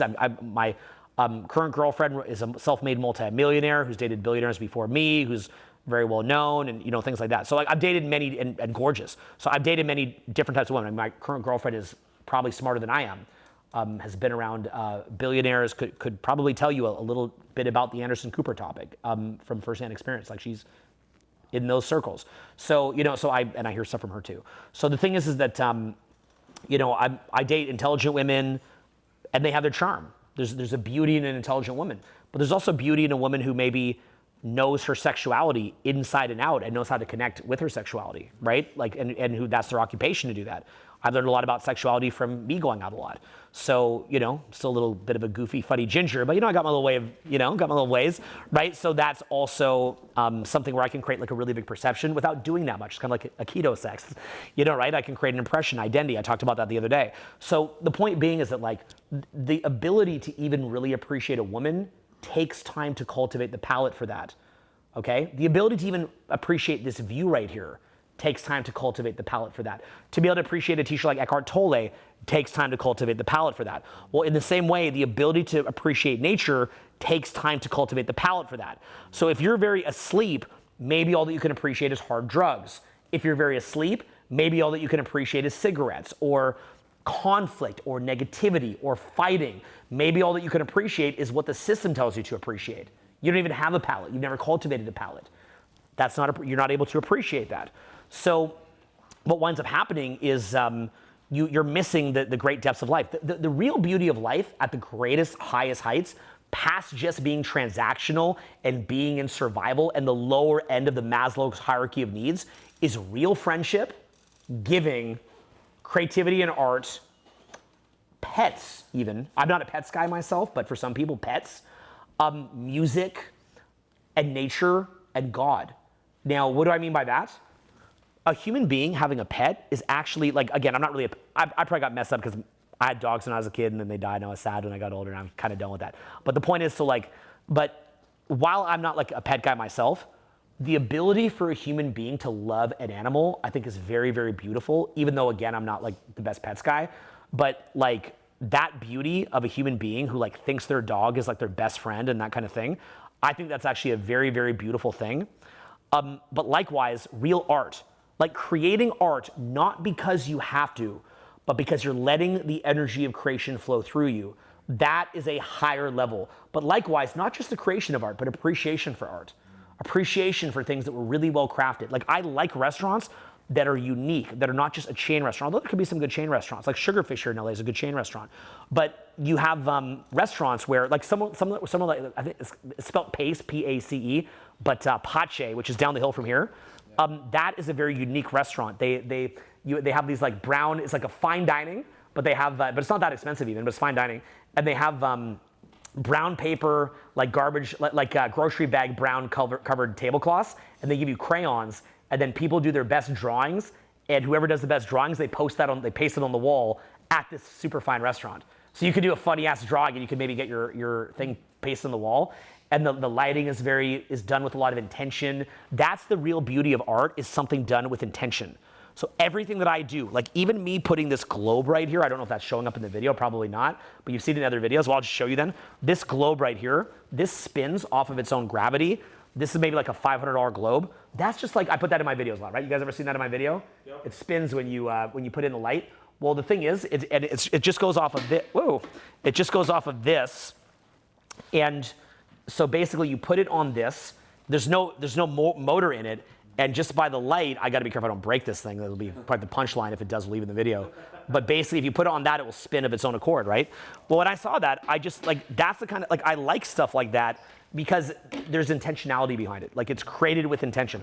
I like that which is created with intention. And that means that somebody put present energy into it. So it's a vessel of presence. I actually got that idea from Eckhart Tolle. So like, I like handcrafted things that are not necessarily made by a machine, even though people make a beautiful machine and they benefit from that machine as well. So you want to think about it within the context of like really having a palate to enjoy the more beautiful things of life, because people are really, really, really limiting themselves. And likewise, having a real friend, real friendship. In the same way that someone would love a dog, having a real friend. Even having a girlfriend who you know, maybe she has hypergamy, but you love her anyway in spite of it. You see all the bad sides, but you love her anyway. Maybe she cheats on you, and even when she does, you still love her anyway, because you know it's just human nature. You know it's a cold universe of no humanity in life out there that we can see. There was a movie called Ad Astra that talks about this. I'd recommend that you watch that, Ad Astra. And the main lesson in the movie Ad Astra is that we have to value what we have at home because there's a cold universe out there. So, and there's many other lessons in that movie. So Brad Pitt's amazing movie. So, and again, that's a movie with a subtle palette. The movie's shot in There's pauses on a facial expression, and you have to take it in, and you have to think about it, and you have to lean into it. That's having a more sophisticated palate. Look, I don't have the world's most sophisticated palate, but what I like to do is create improvised speeches, improvised comedy. I'm always trolling. What I mean by trolling, I'm inventing a funny frame, and then I'm adding energy, I'm adding life into it. When I'm doing the imitations of Wes Watson, there's actually beauty in that. It's us having a funny moment together. It's not taking ourselves so seriously, right? Like when I say having a good palate, I'm not like, all right, I'm from France, the palate. No, this is America, bitch. So the point is, like, we got goofy ass self-help gurus here. We're fucking loud or obnoxious. There's actually an art form in that. There's art form in rock and roll. There's art form in a Michael Bay movie. It's created with intention. So the thing is you can see that intention created, right? So real friendship, that's what people don't understand. Like, people that have maybe disappointed me or let me down, let's say that they lost the friendship, what are they possibly going to buy that's better than a real friend? Honestly, there's nothing. There's nothing in the world. Poor is the person who can't even understand real friendship. And the thing is like, I've had friends where all they care about is money, and they brag about that all they care about is money. And I just think to myself, you're basically just admitting that you have no taste. Like, money's very, very valuable and important. And I could go broke someday because I push the envelope, I get a little too creative. I'm not saying that I'm above ever going broke someday. Could happen to me too. I push the envelope a lot. Run a counterculture business, run it on thin margins a lot of the time. I'm not saying that I'm above money or that I couldn't have a problem with money. But what I'm saying is, I definitely could, because I pushed the edge. I'd be proud of that. Like when I broke my leg, I'm proud of that because it means I pushed the edge. If I ever ran out of money one day, it means I pushed the edge and I'd rebuild. But the point that I'm saying is that just like I didn't complain about the broken leg when it happened, just keep going. But the point I'm making is that there is more to life than just money. I'm greedy because money's not enough. It's not enough. You should go for that once in a lifetime experience. You should want things money can't buy. Dan Bilzerian, who I talked to on the phone a decent amount, he'll say to me, the reason that I didn't just get hookers like my friends was I wanted girls that really like me. There's certain things money can't buy. Right? What is a woman who chose to have sex with you that you didn't have to pay for? Money can't buy. You can't just spend that. People love the idea of money because because it's simpler to process. Just like they like the idea of like the picket fence and the retirement and all that because it's easier to process. It means they don't have to think. So money allows you to not have to think. Right? Guys like the idea of looks and money to get girls because it means that they wouldn't have to think. They wouldn't have to use the art form. They could just go, oh, look good, money. Oh, hello. They wouldn't have to use the mind. We wish that we had rich parents like Anderson Cooper does. Why do we wish for that? So we wouldn't have to think. So we wouldn't have to learn things about sales, marketing, niches, how to produce money, how to create all this stuff. We don't want to have to think. Yeah, we don't want to have to engage. Right? People would listen to speech and they go, oh, you started the speech talking about superficial things and money and strategy, but later you talked about the beauty of spirituality. I like the later part. They're all equally valid. They're equally valid. Okay? So that strategy that I employed is what allowed me to take my children to visit Navajo Nation. So it's what allows me to take my children into the Redwood Forest. How is that not spiritual? Right? God is mad at me for taking my kids to Redwood. So, if I'm making money, cycling it back into my business, but then also taking my kids to beautiful experiences, I'm taking beautiful experiences, taking that energy and sharing that with others. That's beautiful. Christians need to understand that.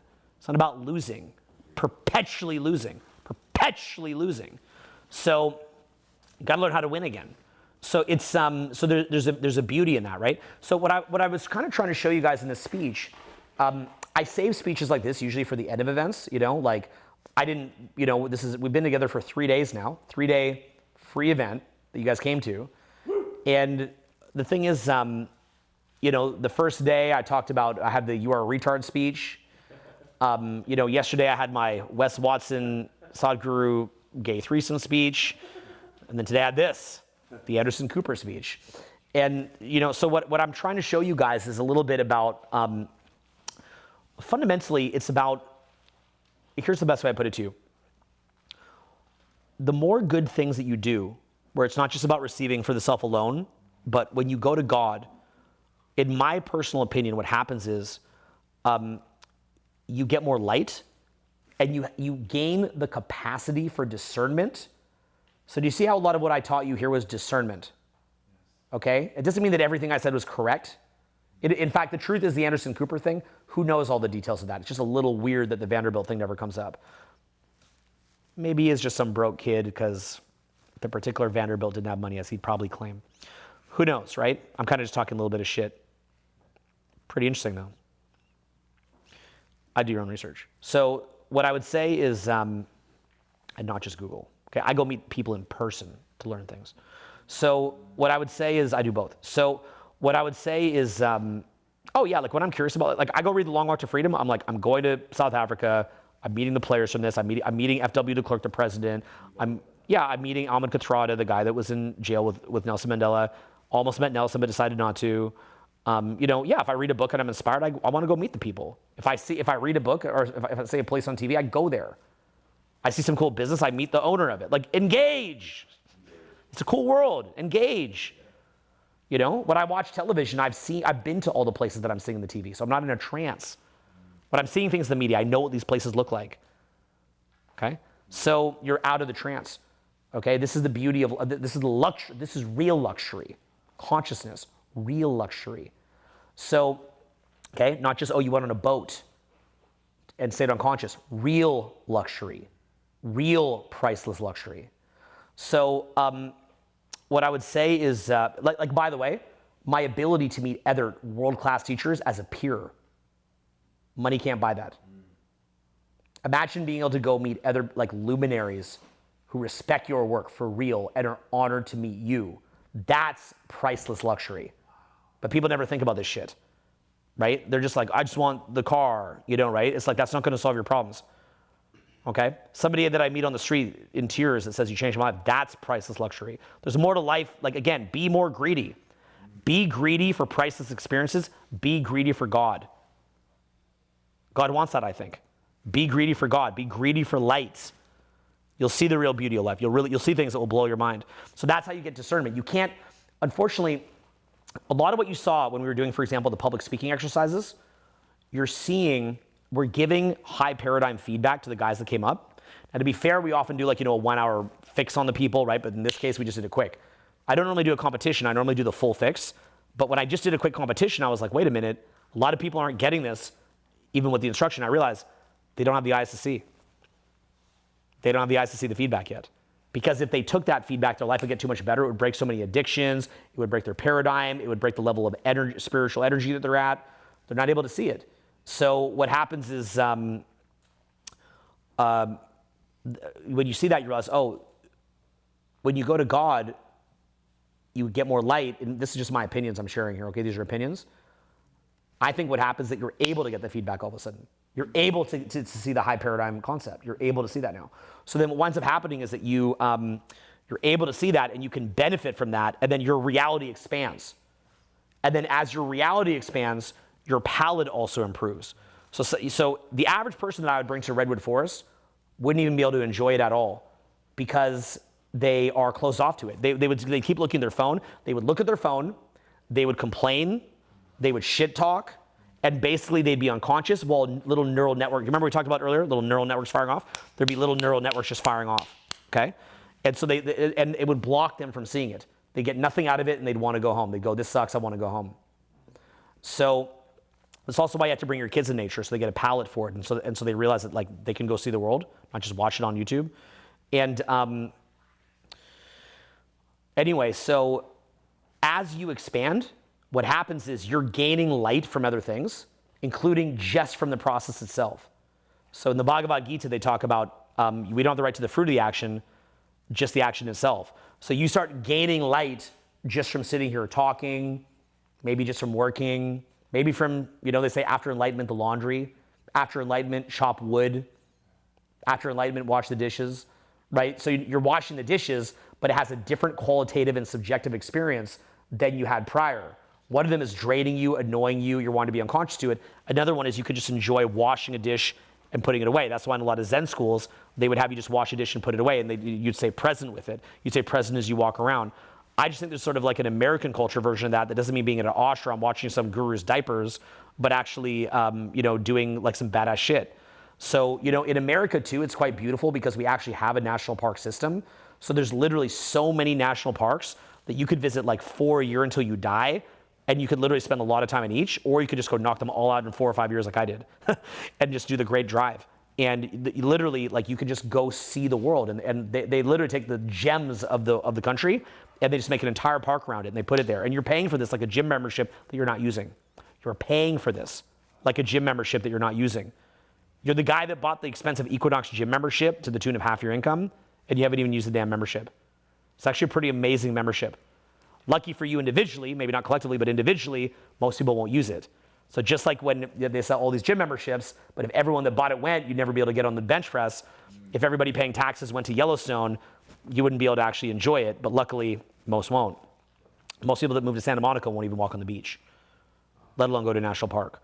So it's, yeah, so there's just a lot of beauty to go and see and to engage with. There's just a lot to engage with. Imagine me flying with my family into Denali and just being with them in, like, you know, a little private plane. Have you guys ever seen videos of me doing that? I mean, it's just the most unbelievable shit you've ever seen.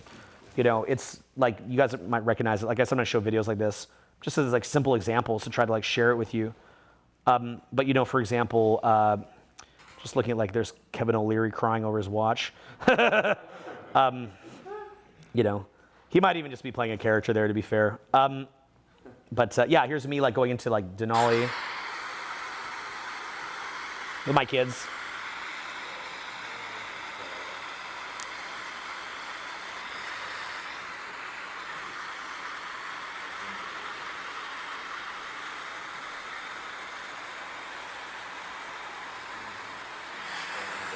One of truly some of the most epic shit you've ever seen. I've flown into, like, you know, gates. I've flown into gates to the Arctic, which is just the most craziest thing you've ever seen. I mean, gates to the Arctic was the first time in a while that I was honestly overwhelmed. It was past what my palate could process. It was so timeless. It was such timeless beauty that I just felt sick. Like, I didn't feel good. It was too much. It was too beautiful. I couldn't process it. It was too beautiful. I was like, I need to work my way up to that one. I'd like to go hike it someday. It's dangerous, but I'd like to go hike it. Or I would do maybe a winter dog sled tour under the Northern Lights. It must have been so gorgeous. It's that beautiful. It's that beautiful. It's unbelievable. Unbelievable. Okay? Unfucking believable. You drive up to Fairbanks, past Denali. You drive up to Fairbanks. You take a plane from Fairbanks to a place called Coldfoot. Coldfoot is a city with a population of like 4. The Alaska pipeline's up there, and they're just there for the oil. You actually fly over the Alaska pipeline. You see this big oil pipeline as you drive. It's fine. I mean, it's providing oil. It doesn't hurt anything, I don't think. I don't know. And then basically, then you get up to Coldfoot. It's like just this like empty, I'll show you guys actually if you guys want to see it. I do. Okay, give me like 2 seconds. This is us in Coldfoot. Give me 1 sec. We flew into this So I've just crossed into the Arctic Circle. We flew into this airport in a place called Coldfoot. And so this is the airport we were seeing right here. Just this field right here. And I guess this place is called Coldfoot. Dude, what's the population of Coldfoot? 12. Give it a name. Why can't we have our own 12-person city in our house? Yeah. He says we can roll. Relation to Coldfoot. Coldfoot is only one person that lives there year round. You're gonna see a lot of co-workers that work here seasonally, but they're not like actual residents. They live in other places, but there's really only one person that is full-time resident legally here. God, oh wow, okay. He probably knows more about how many people live in Coldfoot. About 15 in the winter. Nice. I was saying with my friend that we want to. State troopers. We city as well, so we can rule. You know. The closest thing we have to a governing body over Coldfoot is our postmaster, Dog Muncher Dan. He's Harvard educated though. But by the way, perfect. Yeah. Get locked down. Well, it's still open for the truck stop. Yeah. So you get to avoid the lockdown if you live in Coldfoot. You know, I'm always bitching about lockdown. Yeah. Notice though that I'm also it kind of does. It goes along with the theme of the trolling. Oh, like there's the Alaska pipeline. It's got anhydrous ammonia on a 28 degrees Fahrenheit. It's pressurized. And then here was us flying up into gates of the Arctic.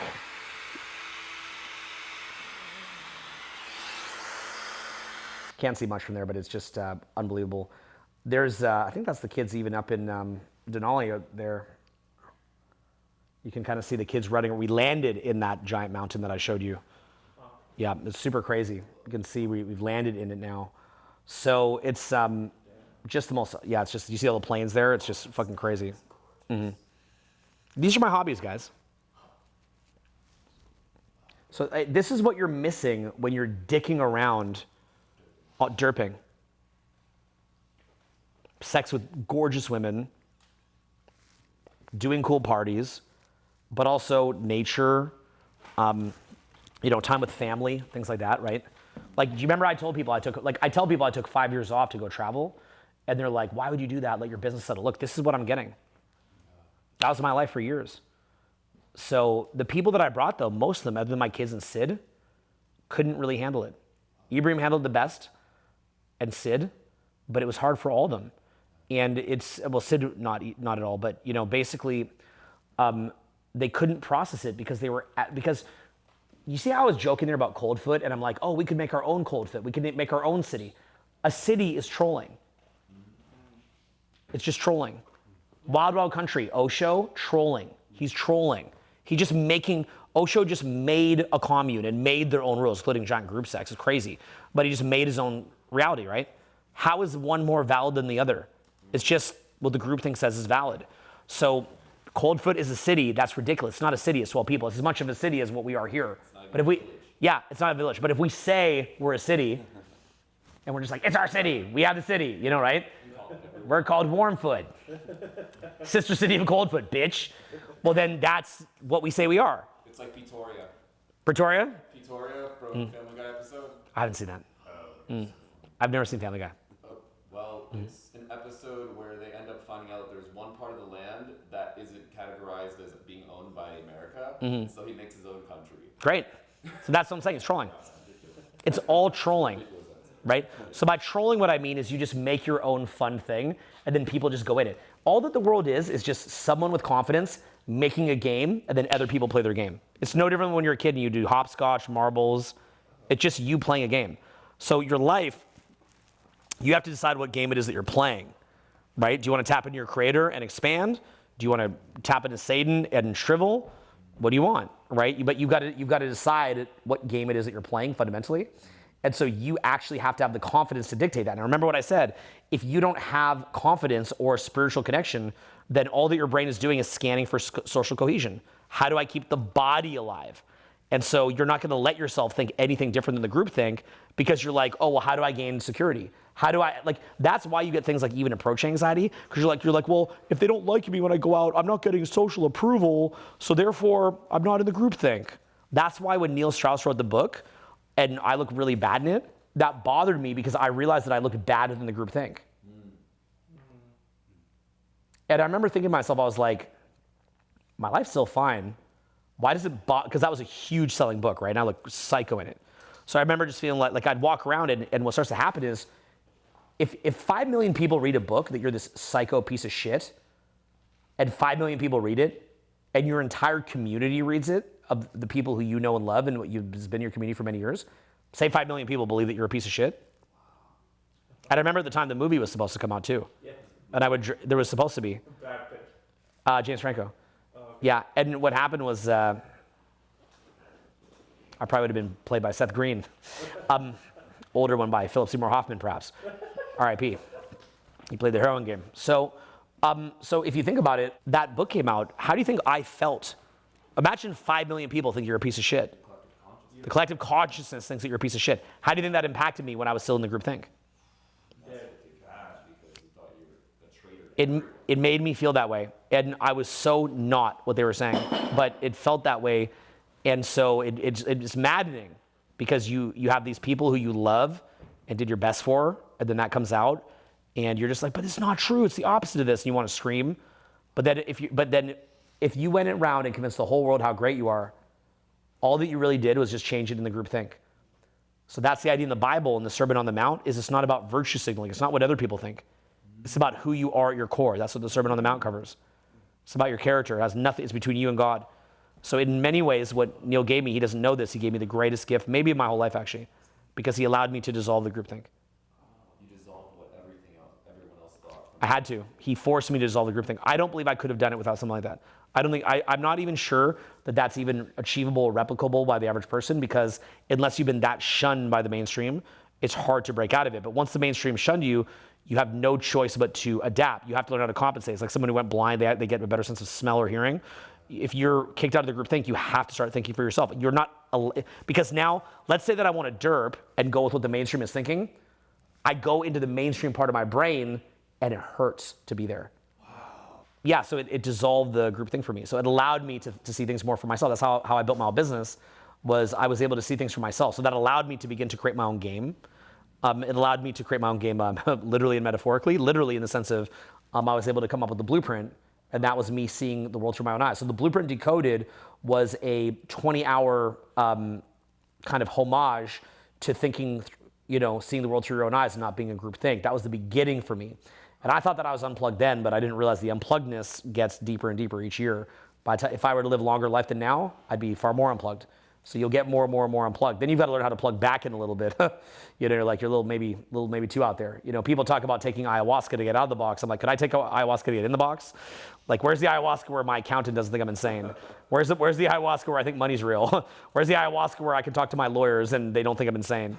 Right? Like, where's the ayahuasca where like I actually believe that like money's real and don't just give all of it away all the time and don't care.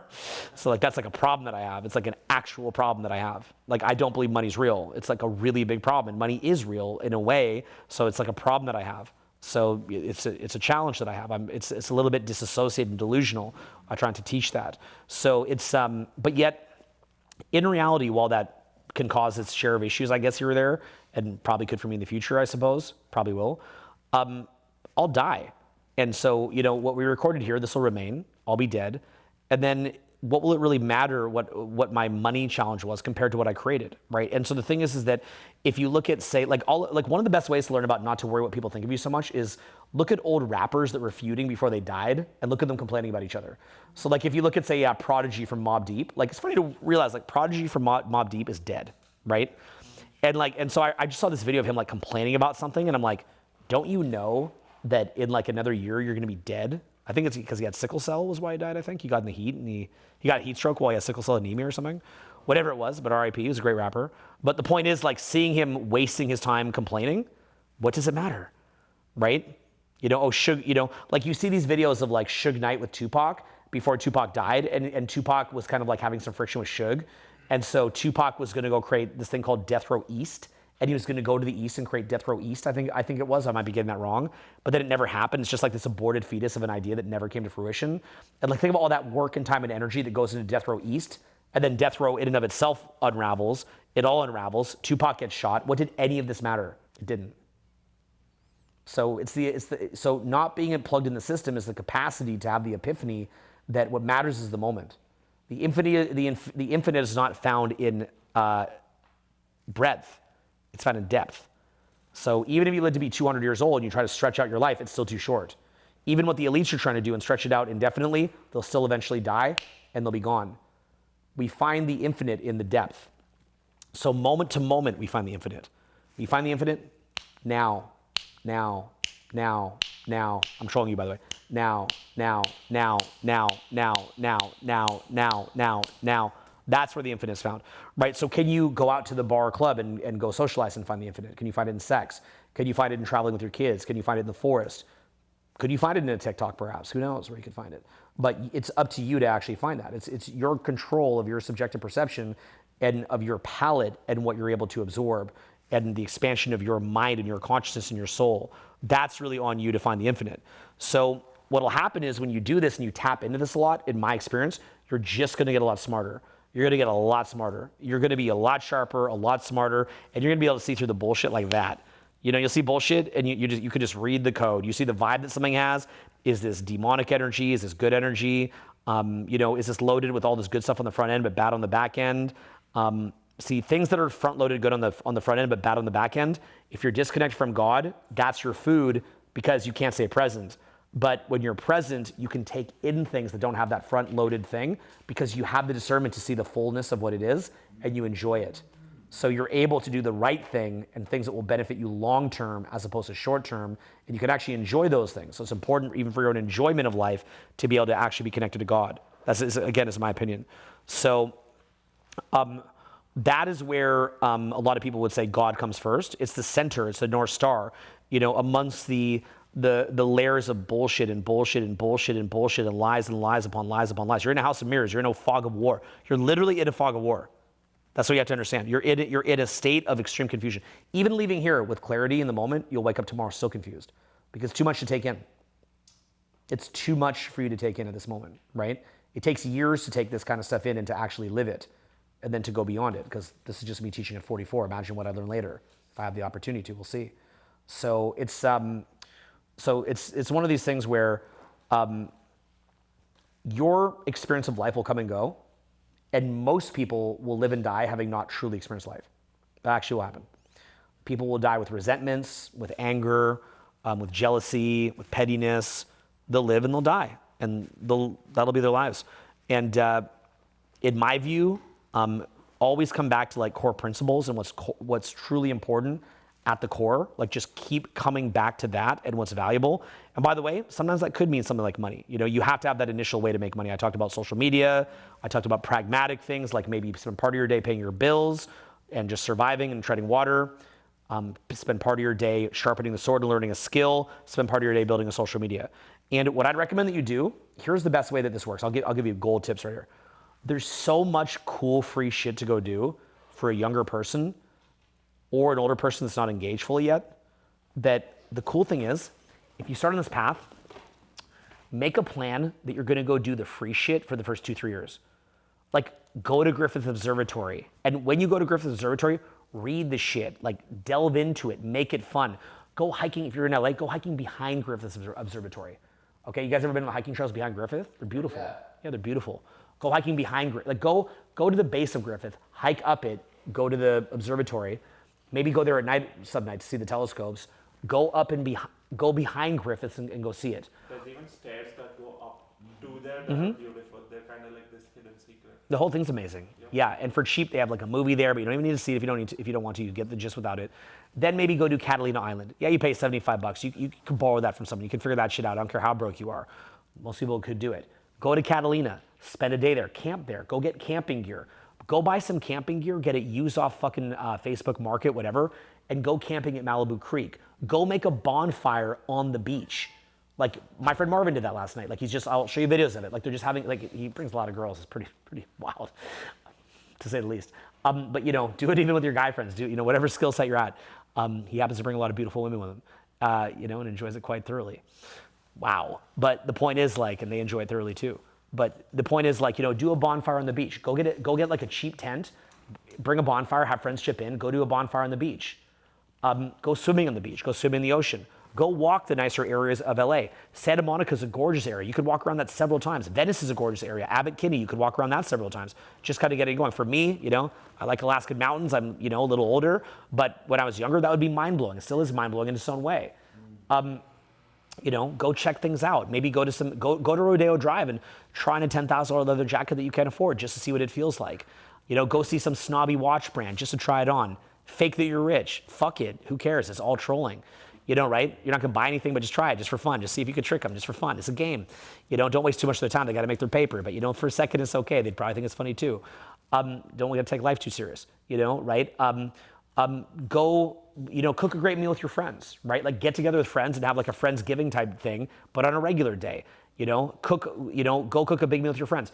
Get a group of different apartments and things like that and have parties with friends. Go out, meet a bunch of girls, invite them over, and then have like different parties at different houses with your friends. Just make sure that all the girls are of age and make sure that it's like safe.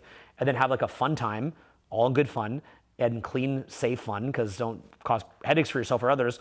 But the point is have parties and stuff and enjoy it. Play really good music, dance with the girls. Don't just sex. Like actually have fun with the girls. And sex is great too, but have fun with the girls. Do things like, within a short drive of here, of LA, you could be at Joshua Tree National Park. Just the album Joshua Tree by U2, the place Joshua Tree is right over there. It's where Rufus Du Sol does concerts over there. That's where Coachella takes place, over in Indio and all that stuff, right? So is that where it is, Indio, where they do Coachella? It's Indio, Joshua Tree, that whole area. Go to Joshua Tree for a bit, camp there. But back when I was broke, I'd go camp in Joshua Tree. We would just stay there overnight. We'd go explore, we'd climb up the rocks. Do a drive up to Sequoia for sure. Again, bring a tent, sleep in a car, go up in Sequoia, hike all of Sequoia. You could be out there for days just hiking and hiking and hiking it. The most beautiful park, well, I am actually a little partial to Sequoia, and I love being there in winter. But the thing is the most beautiful park by most people's standards, and I definitely don't argue with them, but I just happen to be a little partial to Sequoia, but a lot of people would say Yosemite National Park. Again, drop dead gorgeous, completely stunning. You could probably spend weeks out there. Again, you could camp, you get permits being up there. Go spend some time up there, reflect, have fun with friends, do hikes, get your cardio up. Eat off camping food. You could do it on you could do fancy way by staying in the main lodge, pay $400 a night. You could do it for dirt cheap fucking camping. Save the lodge for when you're older and you've earned a little bit of paper and then you've got something to look forward to. Why do you got to have the lodge when you're 20? Right? Why do you got the lodge when you're 28? It's like you don't. You can save it and enjoy it and get that other shit later. You know what I'm saying, right? When you're 44, maybe you have a $100K watch. When you're 54, maybe you have a $1 million watch. You don't need the $1 million watch at 44. You get it later, you'll appreciate it more. Take a boat over to Catalina Island, explore the fuck out of it. There's bison over there, all sorts of things to go see and do. Go do all of that kind of stuff. Go into Mammoth. Mammoth, that whole area is actually not that different from Jackson Hole, Wyoming area. Not quite as good as Jackson Hole, Wyoming, but it's pretty damn good and it's close. Get up to Tahoe. Las Vegas. Kind of a human-made monstrosity, kind of beautiful at the same time. Tacky and beautiful at the same time. Loads of stuff that you could do free there, including meeting people, just talking to people on the street. Tons of different stuff that you could go do there. If you can't afford to stay out there, stay in one of the cheap, tacky areas 35 minutes away, and you can stay there for dirt cheap. Split an Airbnb with friends. Valley of Fire National Park is one of the most beautiful national parks you've ever seen in your fucking, or it's not a national park, but it's like a state park, I think. But it's one of the most beautiful parks you've ever seen. It's only 35 minutes from Vegas. Most people have never been there. 2 hours from Vegas is Zion, which has Angel's Landing, one of the most dangerous and beautiful hikes in the world. But if you need a little permit for it, if you don't get that on time, you can go do other hikes. You could do things like the Narrows, go hike around there. I've done all this stuff, guys. I've done all of it. Bryce Canyon is near there. It has this thing called the Hodos. These giant spires shooting out of the ground. It looks fucking insane. Go do this stuff. Go actually do it. Go up to Moab and maybe find a friend or split it on an ATV with friends and go ATV around Moab. Right? This is called real wealth. Shit you can't just buy with money. Okay? You could do it on the cheap because you have to also make yourself enjoy it. Just because you went there, you're not automatically going to enjoy it because you may not have a palate for it. But actually train yourself to enjoy it. Go do a drive in one day right up to Seattle in a day. If you can't afford to go for a long time because you have a brutal job and you only have 2 days off, wake up at 6 in the morning, drive to Seattle within 18 hours, and drive back the next day. It's a little bit pushing it from LA. Probably need 3 days sleep in your car. Just seeing the coast alone of Big Sur, Redwood Forest, driving through it, you wouldn't be able to stop long. You could maybe stop at like the Valley of the Giants and see it a little bit. But the point is, like, you probably have to just keep driving the whole time. But just seeing the coast, you'd have the most memorable 2 days of your life. Guys say, I won't do it because it's like 18 hours of driving each way. It's 36 hours of driving. I can't handle that. The drive is the beauty of it. You're not going anywhere. That's what people don't understand. You're not going anywhere. The drive is the place you're going. People don't understand this. They don't get it. The drive is the thing. They don't understand. Like, what are you doing at home better than this? Even if it was a brutal drive, it was a tough day, you'd remember that day for the rest of your life. But likewise, all the same stuff applies to going out. Go out to clubs, meet people, hook up, have fun, do it safe, or get a great relationship, or get married and have kids. Just whatever is your direction in life, there's fun things to do. You've got to make your own game. Make your own fun. And I can give you suggestions, but like, I don't want to just be rich. I want to have a life that other people would want to trade with mine. I want people to look at my life and go, damn, I want to trade for your life. My friend Ty Lopez taught me that. He said it's not just about being Warren Buffett. It's like, you've got to have a life people would trade. So I would say to you guys, like, and learn to allow the light of the universe in. Go see God's creation and add to God's creation. Witness God's art. Witness the art and craft of other human beings, like being here in the seminar, but also witness your own creation. Create your own creation and tap in and let it move through you.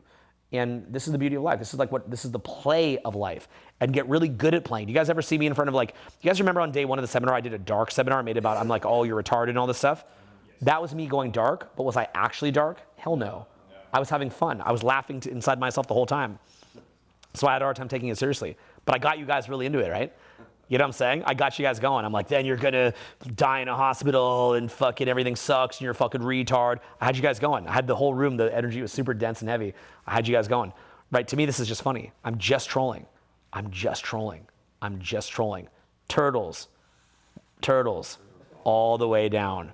So, you know, so I'm making a game, I'm having fun with it, I'm creating in the moment, and I'm playing with it, right? And so that's like, you can learn someone else's game and come in and play it. Like, I like learning skiing, right? That's a game someone else made. Some crazy motherfucker got the idea. We're gonna go to the top of these hills, we're gonna clear them out, we're gonna make snowmaking machines, we're gonna make lifts, and we're just gonna go shoot up and down it. That's a great fucking game that somebody made. So I like playing other people's game as well, you know? Like what we were doing, like just running around, that's us playing a game. It's a game that I made up, Mystery made up, others made up. So, you know, we just play a game, right? So you can learn from the games of others, but you can also have your own game. In many ways, like even just taking the roads and coding them in asphalt and then inventing cars, and then you could just drive around all over the country, that's a game. It's just trolling. You're being trolled. The roadways is trolling. The car is trolling. It's trolling all the way down, right? Only humans are crazy enough to just live in this, like, you know, in some ways, like absolutely purposeful life with a point, but in another dimension with no point, and to throw our middle finger up to the universe and go, fuck you, there's a point. And we just make our point. We make our own point, right? We scream into the void. Humans, we just howl into the void. Suck my dick. I'm driving, right? There's no point to any of it. People will watch this video, I'll be dead, right? There'll be no memory of it. But, you know, my sons will watch it and eventually they'll be dead. But we make a point. We find God's light in creation, right? And so what do we learn about God is we learn that it's the infinite. So you're a part of that infinite dance. Your soul lasts forever, in my opinion. So your soul lasts forever. So when we live like this, we live in alignment to the reality of life. We're not afraid to admit what we are. We're not afraid to admit where we are. We're not afraid to admit what this place is. We're not afraid to see who we are beyond. So we can play that infinite game. And what that means is that, you know, we admit the truth. And then we align to the truth. Rather than living a lie. We're in the world, but not of the world. So we play the different games that are here, and we invent different games, and we create things, and we enjoy the creations of others, and we enjoy God's creation, and then move to the next iteration of life, and then we do that there too. Next iteration, and we do that there too. Next iteration, and we do that there too. And in life, through the process of life, we actually cultivate a very powerful core essence. And that core essence is something that you can feel that within yourself, and you can use that to drive yourself. You can open the throttle of it. You can manifest your own intent. You can tap in to create intention. And so that non-physical dimension of yourself, after you pass, what you built there, that light, you got to be thinking about that you're building. That's the main art and craft that you're building. So that's your main creation, right? That's because it's how you, that's God's creation, but how you live your life means that as you're tapping into that and growing that, and you're getting more light, that light, you know, in my mind, that's what angels are, right? That's what angels are, right? And you're not God. We're all God. You're not. But we have the light of God. And so, and we can choose to access that. And so, my personal opinion. And so the thing is that as that's taking shape, that's what an angel is. And so, you know, and so that's where you want to think more forward, right? And so, you know, when you've seen things like non-physical entities on people that you can see is running them, there's also things that you'll see inhabiting people that are the good side, right? And when you die, you'll have the chance to do that, in my opinion. So, so it just depends, like, you know, where you're going and what is it you're shaping, right? What are you actually shaping? So there's the pragmatic parts of life. Like I think I started this talk with a lot of strategy, right? Like as abstract as we can get, a lot of the strategy we talked about at the beginning of the talk is very, very direct and pointed and in the physical, right? So we have strategy, we play the game, But it's what we do with that strategy that is what counts. And it doesn't, so I don't think the answer to life is being broke and being a starving artist or anything like that. I don't think that's the purpose of life. I think that when we really shine, often we can be killed for that and sacrificed for that, because that's like we no longer resonate with the resonance of the earth. So they just come and they get rid of you. And I think that's what happened to Kobe, to be honest with you. And so the thing is that I don't think he was killed. I just think he didn't resonate anymore and he couldn't be. I mean, when you actually think about Kobe, it's like, it kind of wouldn't make sense for him to be here. If you know Kobe, like with what you see happening here, he's not a match for this, right? His soul was not a match for this. So what's that? To me, that's how it felt to me. Yeah, it's like he transcended. I remember when Kobe died, I felt this like deep presence of like being so happy for him, even though I sad for his family and also for the victims of the helicopter. But that's what, because I could feel like something had happened. It's like something happened. Like he was ready. That's how I felt immediately. Like that's how I felt. And I've also felt when people were going to die as well. Avicii used to live in this house, and I saw Avicii outside of Excess when he played there one night in a restaurant called Allegra, and it's in the Wynn building. And I remember thinking that guy's going to die. And I've seen other people that I can see they're being taken. I can see when they're being taken. You can actually see what you're looking at. You can see the energy around them. And you can sense there's like waves of bad vibes kind of coming off of them. I remember seeing Avicii and it was like, I was like, oh wow, he must be so happy right now. He just came off stage. He helped all these people have a great night. He must be on like floating on cloud 9. And I could feel these waves coming off of him and his manager. And he sort of was complaining. They later made a documentary about Avicii, and you see him just complaining and sad, and he later basically commits suicide. And so he was such a happy guy, but he had everything in the world, but it didn't matter. And I could predict his death. I could see it coming. I could see it in his eyes. I remember seeing Rich Piana one time, and I thought he was going to die too. And I've seen that with other people as well. I could see where the trajectory of it. And I think it's happened 5 or 6 times now where I could predict it.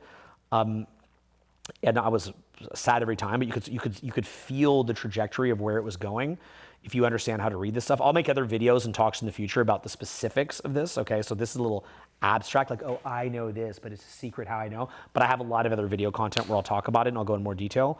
A lot of detail. I like to give detail. I've already recorded a lot of videos in the outdoors where I give huge amounts of detail, essay-like. So you can do it too.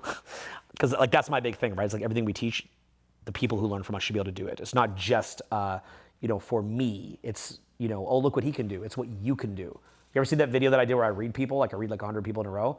I can teach people how to read like that, right? Remember Sid being up here earlier, right? Doing the same public speaking I can do. So that's the point, right? Sid didn't start like that. So that's like everybody. So I'll show you guys how to read people as time goes on, and see the trajectory and see your own life trajectory. But what I would say is you can also have positive energy, and you can see when people are on an ascension, something very beautiful. And I've watched as many of my friends, when they're in this kind of mentality, you see them become deeply, deeply present, and they shine. They really, really do shine. They shine. And I've seen it when they, whether it's through betrayal or through a bad set of actions or through letting go and going into the physical too much, and I see them go dark. And they have that same look that Avicii has, but not quite as bad. They don't die, but not quite as bad. But you see what's happening to them and you see their trajectory. And when I see that, I'm watching a living being die. I'm watching a soul be snuffed out, and it makes me sad. And you see other people that the lights are switching on in them. So that's what I'm really deeply passionate about, is seeing God's creation, being in nature, being with my family, being with my children, teaching, creating, seeing other people's creations, building things, and aligning to the infinity that is life, aligning to the force of life, which is just infinite creation. So as you're learning about things, whether it's public speaking or social skills or things like that, align to that energy of infinite creation, align yourself to that, get past your own ego, drop out of your ego, let your ego drop, get present, and just let that infinite creation go. And what you'll find is you're not gonna be this hoity-toity spiritual guru like, namaste. That's another character, that's a troll, by the way. Do you guys notice I call myself a retard? I do that to be the opposite of the oh namaste thing, because that's just more trolling. So in my view, the word for enlightenment should be retard. I want to become a retard, because that's a joke that more closely represents what enlightenment should be than enlightenment, which sounds ego-driven, right? I'm enlightened. You're enlightened? Oh my, wow. Hey, I'm a retard, right? I'm playful, I'm fun, I joke around, I'm silly, I'm ridiculous, I don't take myself serious, I can make fun of myself. I can joke with others and tease others. They can tease me. We don't care. We're having fun. We can go create something and go right into it and be all like about it and then jump right back out of it. Like I can do that crazy psycho speech that I did on Friday and then pull right out of it, right? I can do this and then I can just go get a fucking hamburger. Do you guys see what I'm saying? Like I can talk about all this shit and then I'm like, hey, let's go get a hamburger. I'll probably do that. Like that's what'll happen. I might whack off before I go to bed after the speech. Do you see what I'm saying? Like I don't care. It's not like this is like the speech of the woo-woo fucking shit, right? Like I don't care. I'm just trolling you. I've convinced a group of grown men to sit here in my house at 5 a.m. and just listen to me ramble. I'm trolling you. And then I'm gonna put it on video. And I'm gonna go, Anderson Cooper, ah! Right? And I'm gonna troll the entire internet. And then they'll make videos out of me going like, is this guy for real? And they don't know that I'm trolling. It's all trolling. Okay? So what that means is you choose your life, you convince yourself of something, you know, like a Viking raid, like we're gonna go across the ocean and we're gonna raid England. It's like, you know, Thor the god or Odin, right? It's like, they're trolling. It's just this thing that you come up with. Okay, so people are in other people's frames, right? It's like some beautiful girl, and she's got a push-up bra. She's like this, and you're like that. You're being trolled, right? That's what it is. If I invite you to my party, like up here in the Hollywood Hills, you're like, oh, thank you for coming to my party. I'm like, oh, thank you. I'm trolling you, right? You know, you see what I'm saying, right? You guys will end this event. Hopefully you'll say thank you. I'm trolling you, okay? So you come on boot camp, I'm super trolling you, right? It's all a troll, right? It just happens to work. But it's, you know what I'm saying, right? But it's like, it's just, and what I mean by that is, again, it's real. It's realer than real. But it's basically just, it's us making up a quest and doing it. And that's what I was saying about being in nature for 4 or 5 years. It was just, okay, we're gonna fly into a mountain. Like, why, bro? Why? We're gonna go to the Arctic Circle. Why? Because trolling. Right? So it's just. So we let go of tasks. Yeah. You're not going anywhere. There's no objective. Yeah, like, oh, I'm going to Denali. I'm the guy that went to Denali. And I'm a public speaker. And then I'll be dead. I'll be like Prodigy talking about Tupac or whatever. Like, I'm just some fucking schmo on the internet with some video that gets less popular over time. Perhaps more popular. Who knows how good I do? But you see what I'm saying? It's trolling. It's just, you're just making stuff up. Like, what will I look like? What will I accomplish? Will I do this? Will I do that? Right? It's trolling. That said, You haven't watched MTV with Mystery back then. yeah, it's amazing. So here's the thing. So the old mystery show. So notice though that life is the power of intent plus freedom from outcome. So it's absolute pure will combined with a lack of outcome. So in other words, so what I'm doing is I'm going, like, once I pick something, like, okay, I'm gonna go get 100 G's and I'm gonna go to Alaska. How much force of will does that take? Months of planning. How much force of, the first thing they say with the Gates of the Arctic video is the least visited national park, I think, that are Kobuk. And nobody goes there because you have to fly it on private planes, okay? So the first thing it says is, if you want to go, there's a narrator for the Gates of the Arctic video on YouTube. If Gates to the Arctic National Park, if you want to go here, or if you're going to go here, you gotta want it. There has to be a high level of intent, okay? There has to be intention. So I'm looking to manifest psychotic amounts of intention. But here's the thing. If I don't think I'm trolling, I can't marshal as much intention. Because if I think it's real, then my energy gets monopolized in the drama of it. Okay? So to go deep, to marshal more intention, I've got to realize this is just hilarious. Right? Like when you see me coming in a free tour, say, I don't know, you've been like, I think you were in Miami, right? And I'm in there and I'm fucking screaming, I'm going fucking crazy. I can't think that that's real, right? I just like, this is hilarious.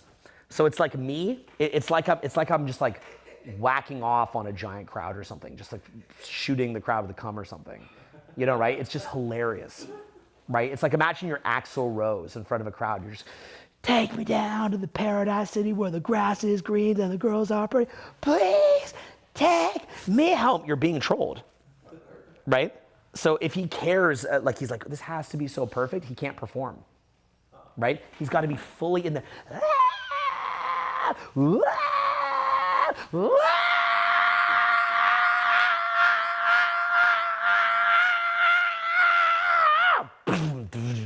right? They're just in it. So they're in it just to do it.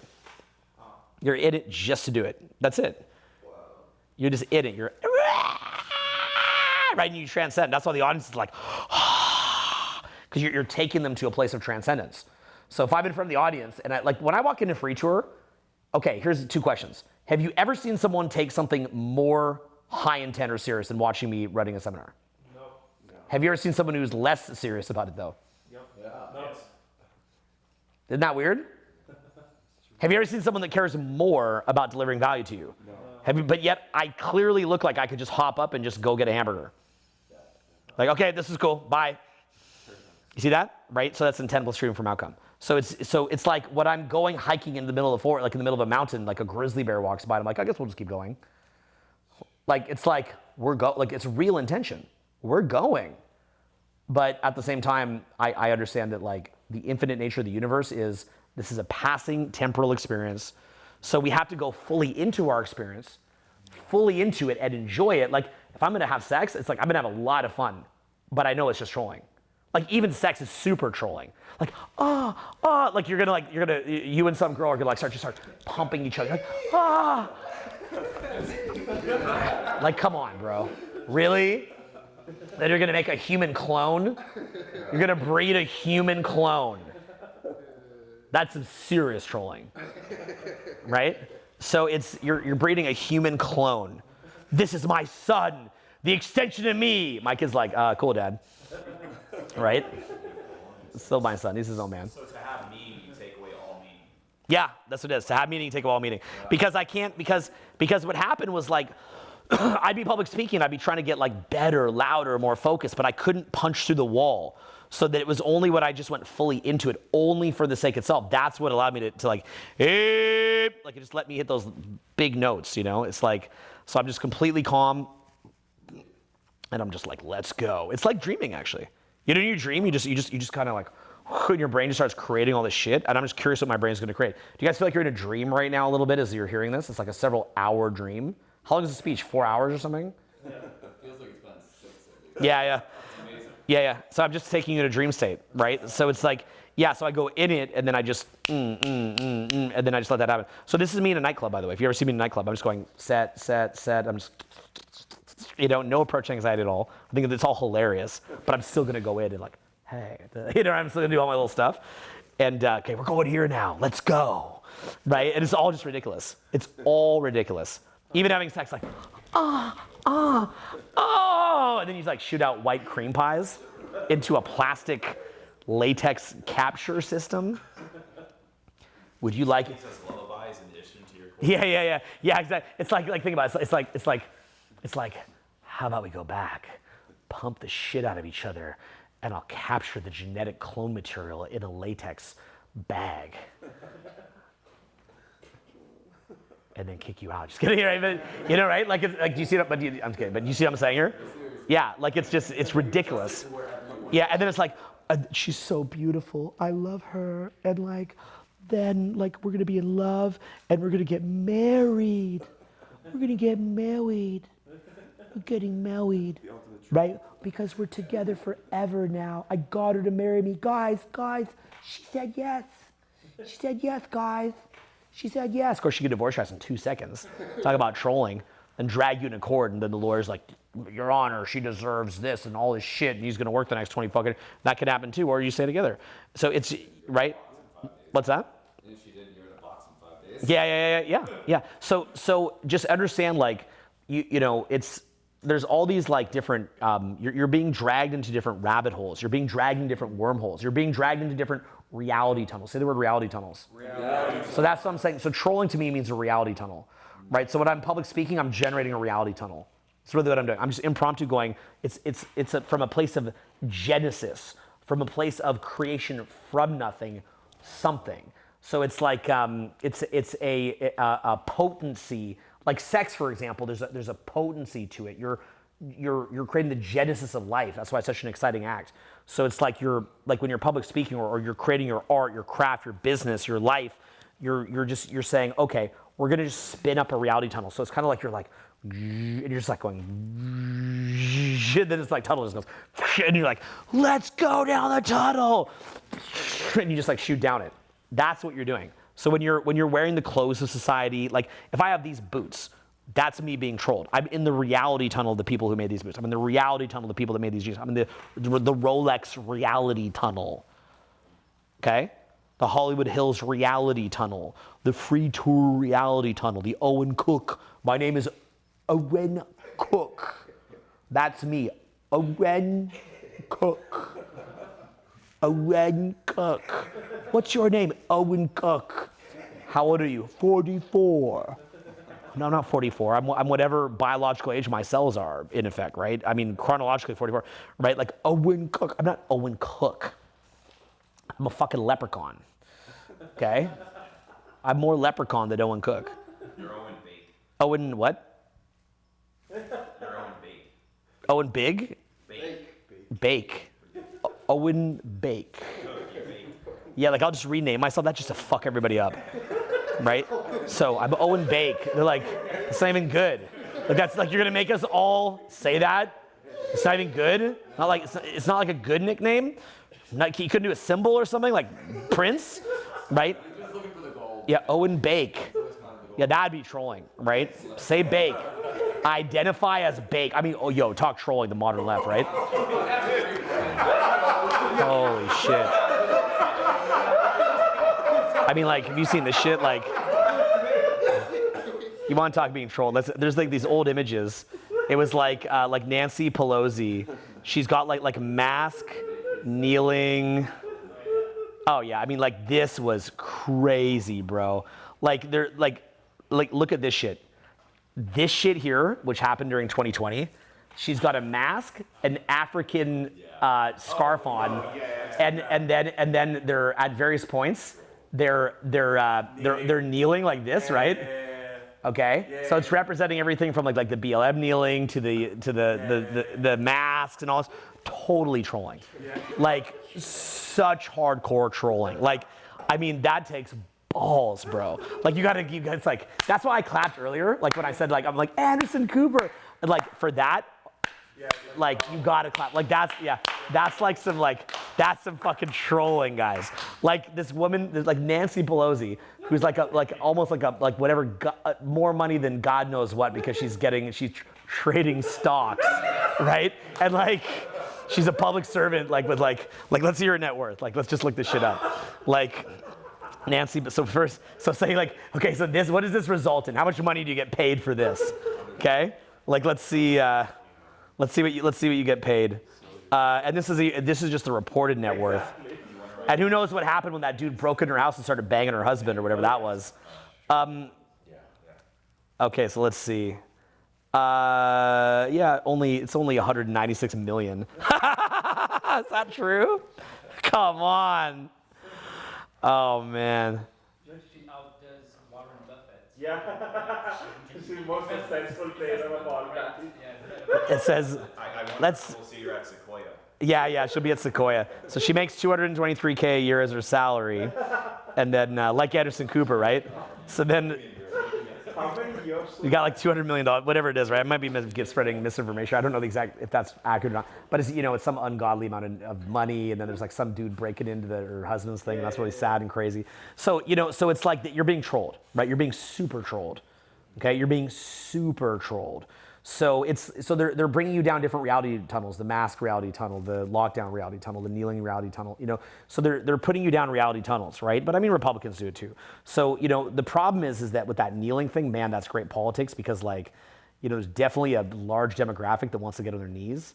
So that's right.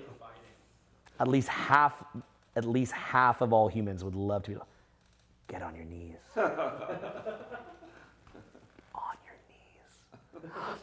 On my knees, put a mask on. I'm rocking you down. Right? I'm putting this in you.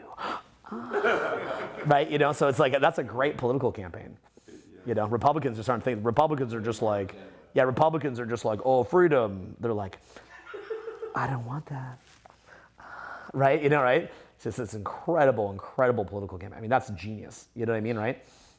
So it's incredible politics, you know, right? Like we should have a campaign called like, call yourself a piggy. Like, are you a piggy? You're a piggy, right? They're like, piggy, I'm a piggy, right? It's like, that'd be great politics. So but that's, no, it's a reality tunnel, guys, you know, right? I'm kidding, of course. Yeah.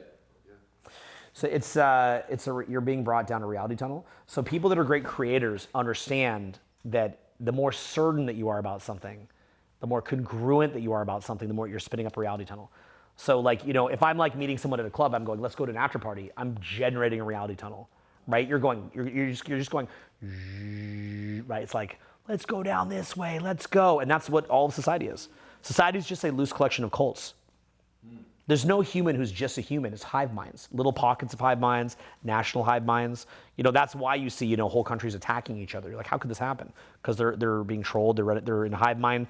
They're in a mini cult, mega cult, and they're running down a reality tunnel.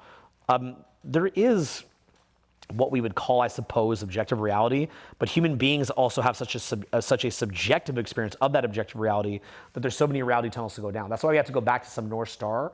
And that's why that North Star is creation itself. And without that North Star of creation itself, what happens? We get what's called the golden calf, right? So we have idolatry. So we make these different reality tunnels our God. They become God. And so what happens is the only way to have protection against that and being sucked in these different tunnels is being attached to base level reality. So that's why we have to have some kind of a North Star. And we have all these other wills that are running our brain, but we have to go to divine will so that, because if there's a vacuum, nature abhors a vacuum, and other wills get put in. We get brainwashed, right? And little ticking time bombs being put in, and demon shit, and all this fucked up shit. So we have to just stay on the narrow road. And that's what it means in the Bible when it means to stay on the narrow road. That's what the narrow road means. Because there's all this other shit that you're getting like sucked into and pulled into. So that's my speech, guys. The narrow road, trolling, talking about how to make a lot of money with like watches and Lambos, networking, Anderson Cooper really being the fucking Vanderbilt, you know, like Amazon, taxes, reality tunnels, being trolled. And I think the biggest thing is like, you know, don't just be the consumer, be the creator. That's really what it comes into. And how do we become a creator? We tap in the ultimate creator.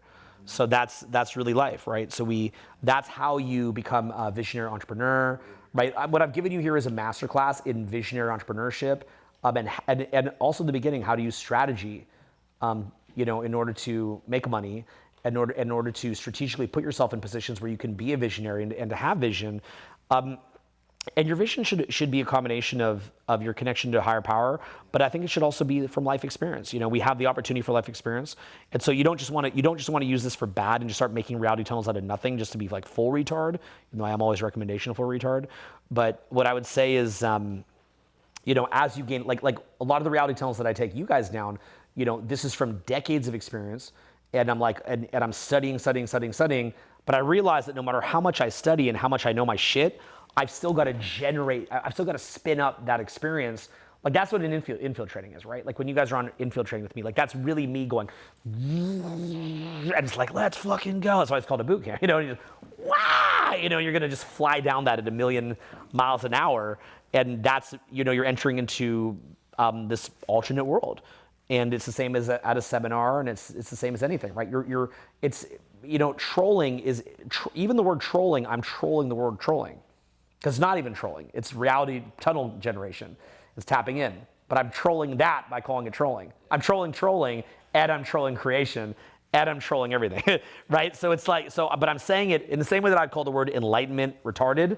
I'd call like the act of creative genesis, the Genesis act of creation, I'm calling that trolling to make it down to earth and show that it's something anyone can do. Because if I say to you like, I will show you enlightenment, and I will show you the Genesis act of creation. You see what I'm saying, right?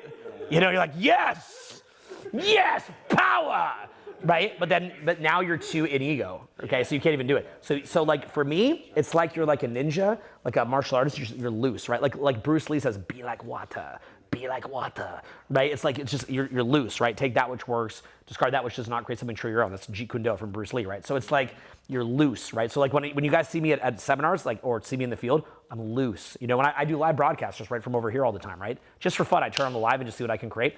I'm just loose. I'm loose. And I'm like, what's up today? And then I go, Hadouken, and it's just, and you just pow, and you just launch. You just like a rocket, like we're going, right? Like talk about trolling, right? Like space travel. Like we're gonna make a fucking rocket. We're gonna build all this fucking shit. We're gonna go in the fucking thing. We're gonna learn fucking aerospace fucking engineering. Like why?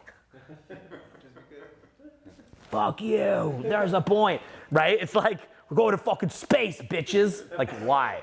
Space, bitch. Why? Motherfucking space. Cause space, bitch.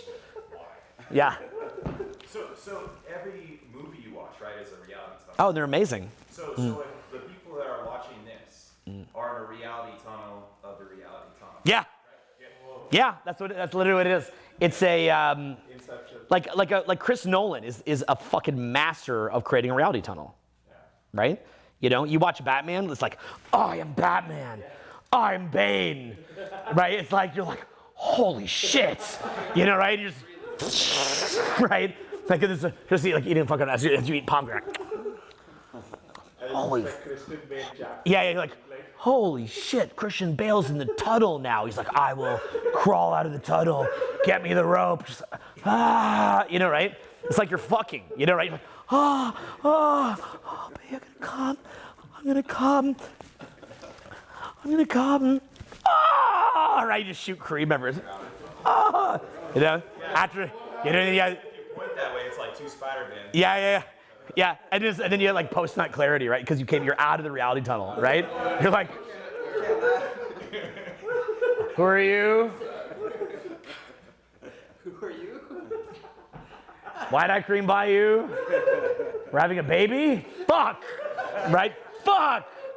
And I got chlamydia. Fuck! Right? Like, you know, yeah, like, now you're really being trolled.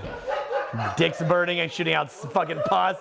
You have a human clone coming, a human clone hybrid of the person you just pumped. As long as my arms are baby. Yeah, it's super trolled. Trolled. The lulz. Right? You're going down a reality tunnel. You're taking the clone to Redwood.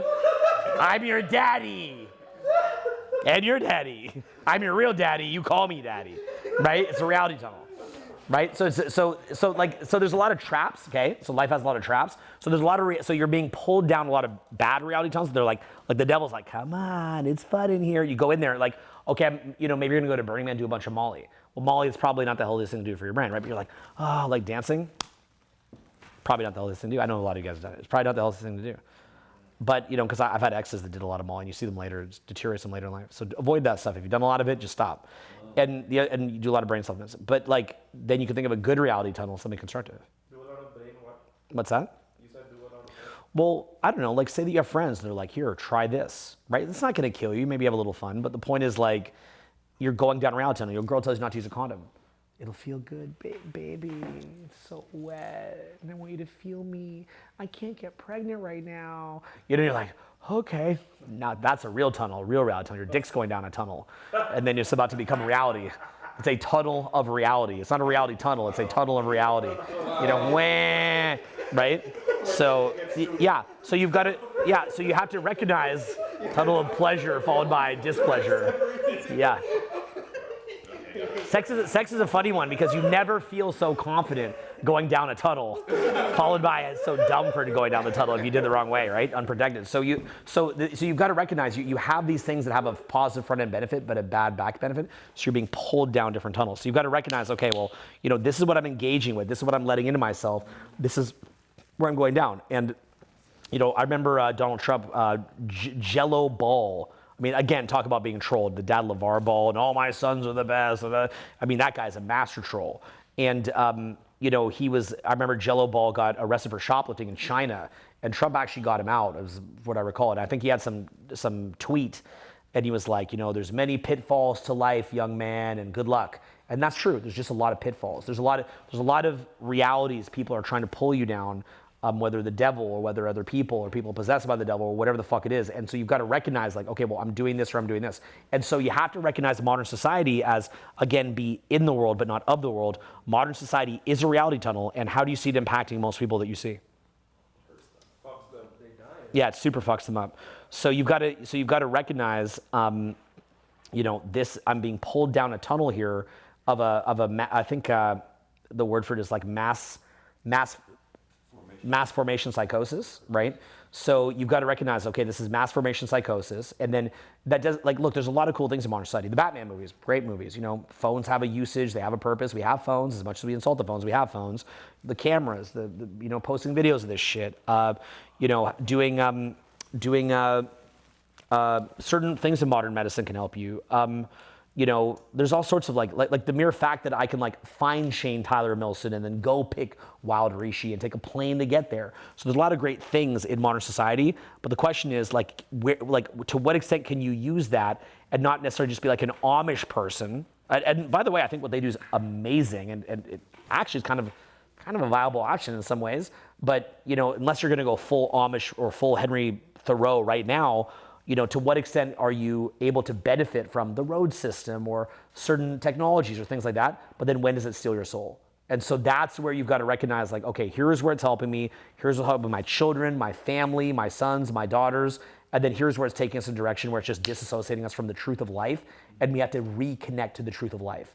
That would be the best way that I could put it to you is you want to reconnect to the truth of life. And you want to surf on the wave of reality, not be shoved under the waves and just use as food to fuel some system that's just expanding like a cancer cell for no purpose other than its own destruction. And so life can be really, really fun. I've had a very fun life. If I died today, I would say I had a very, very fun life. And I've definitely produced a lot of money, but at the same time, I've also said it's not just about the money. The money is a vehicle to go do cool things, but it's not the end purpose itself. So you want to always be calculating, what do I need? What are my financial needs? And they can be big, but they should be for a purpose and not just to get a fake sense of identity, right? So it's you want your actions to be purposeful and to be connected to life and the infinite joy of the dance. And the more that you're connected to the infinite joy of the dance, the more that you're going to have a palette for the beauty of life, and you're just going to see shit's going to get better and better, and you'll see it. You really, really will see it. And I think this talk will go down as like a really landmark talk for the right audience, right? For the person who has the eyes to see and the ears to hear it. This will be a powerful talk, and we're probably now at 5:30 in the morning after 3 days. So guys, thank you very much for being here. I appreciate you guys being here. Yeah. Last people to stay. A beautiful night we spent together. Another moment in time. That was just another moment in time. So that's what we did here. Okay. So if you guys were to come back here tomorrow and it was just quiet, you'd say, where did that energy go, right? If it's just a quiet, empty house, and you say that energy goes to you now. So that's energy that we generated together. Take this energy with you. There was a lot of people that were here this weekend. You guys are the ones that stayed up late to come to the end, and you guys got, hopefully you found a great trollish jewel at the end of the tunnel. Okay, guys? Thank you guys very much for being here. Thanks a lot, guys. I appreciate it.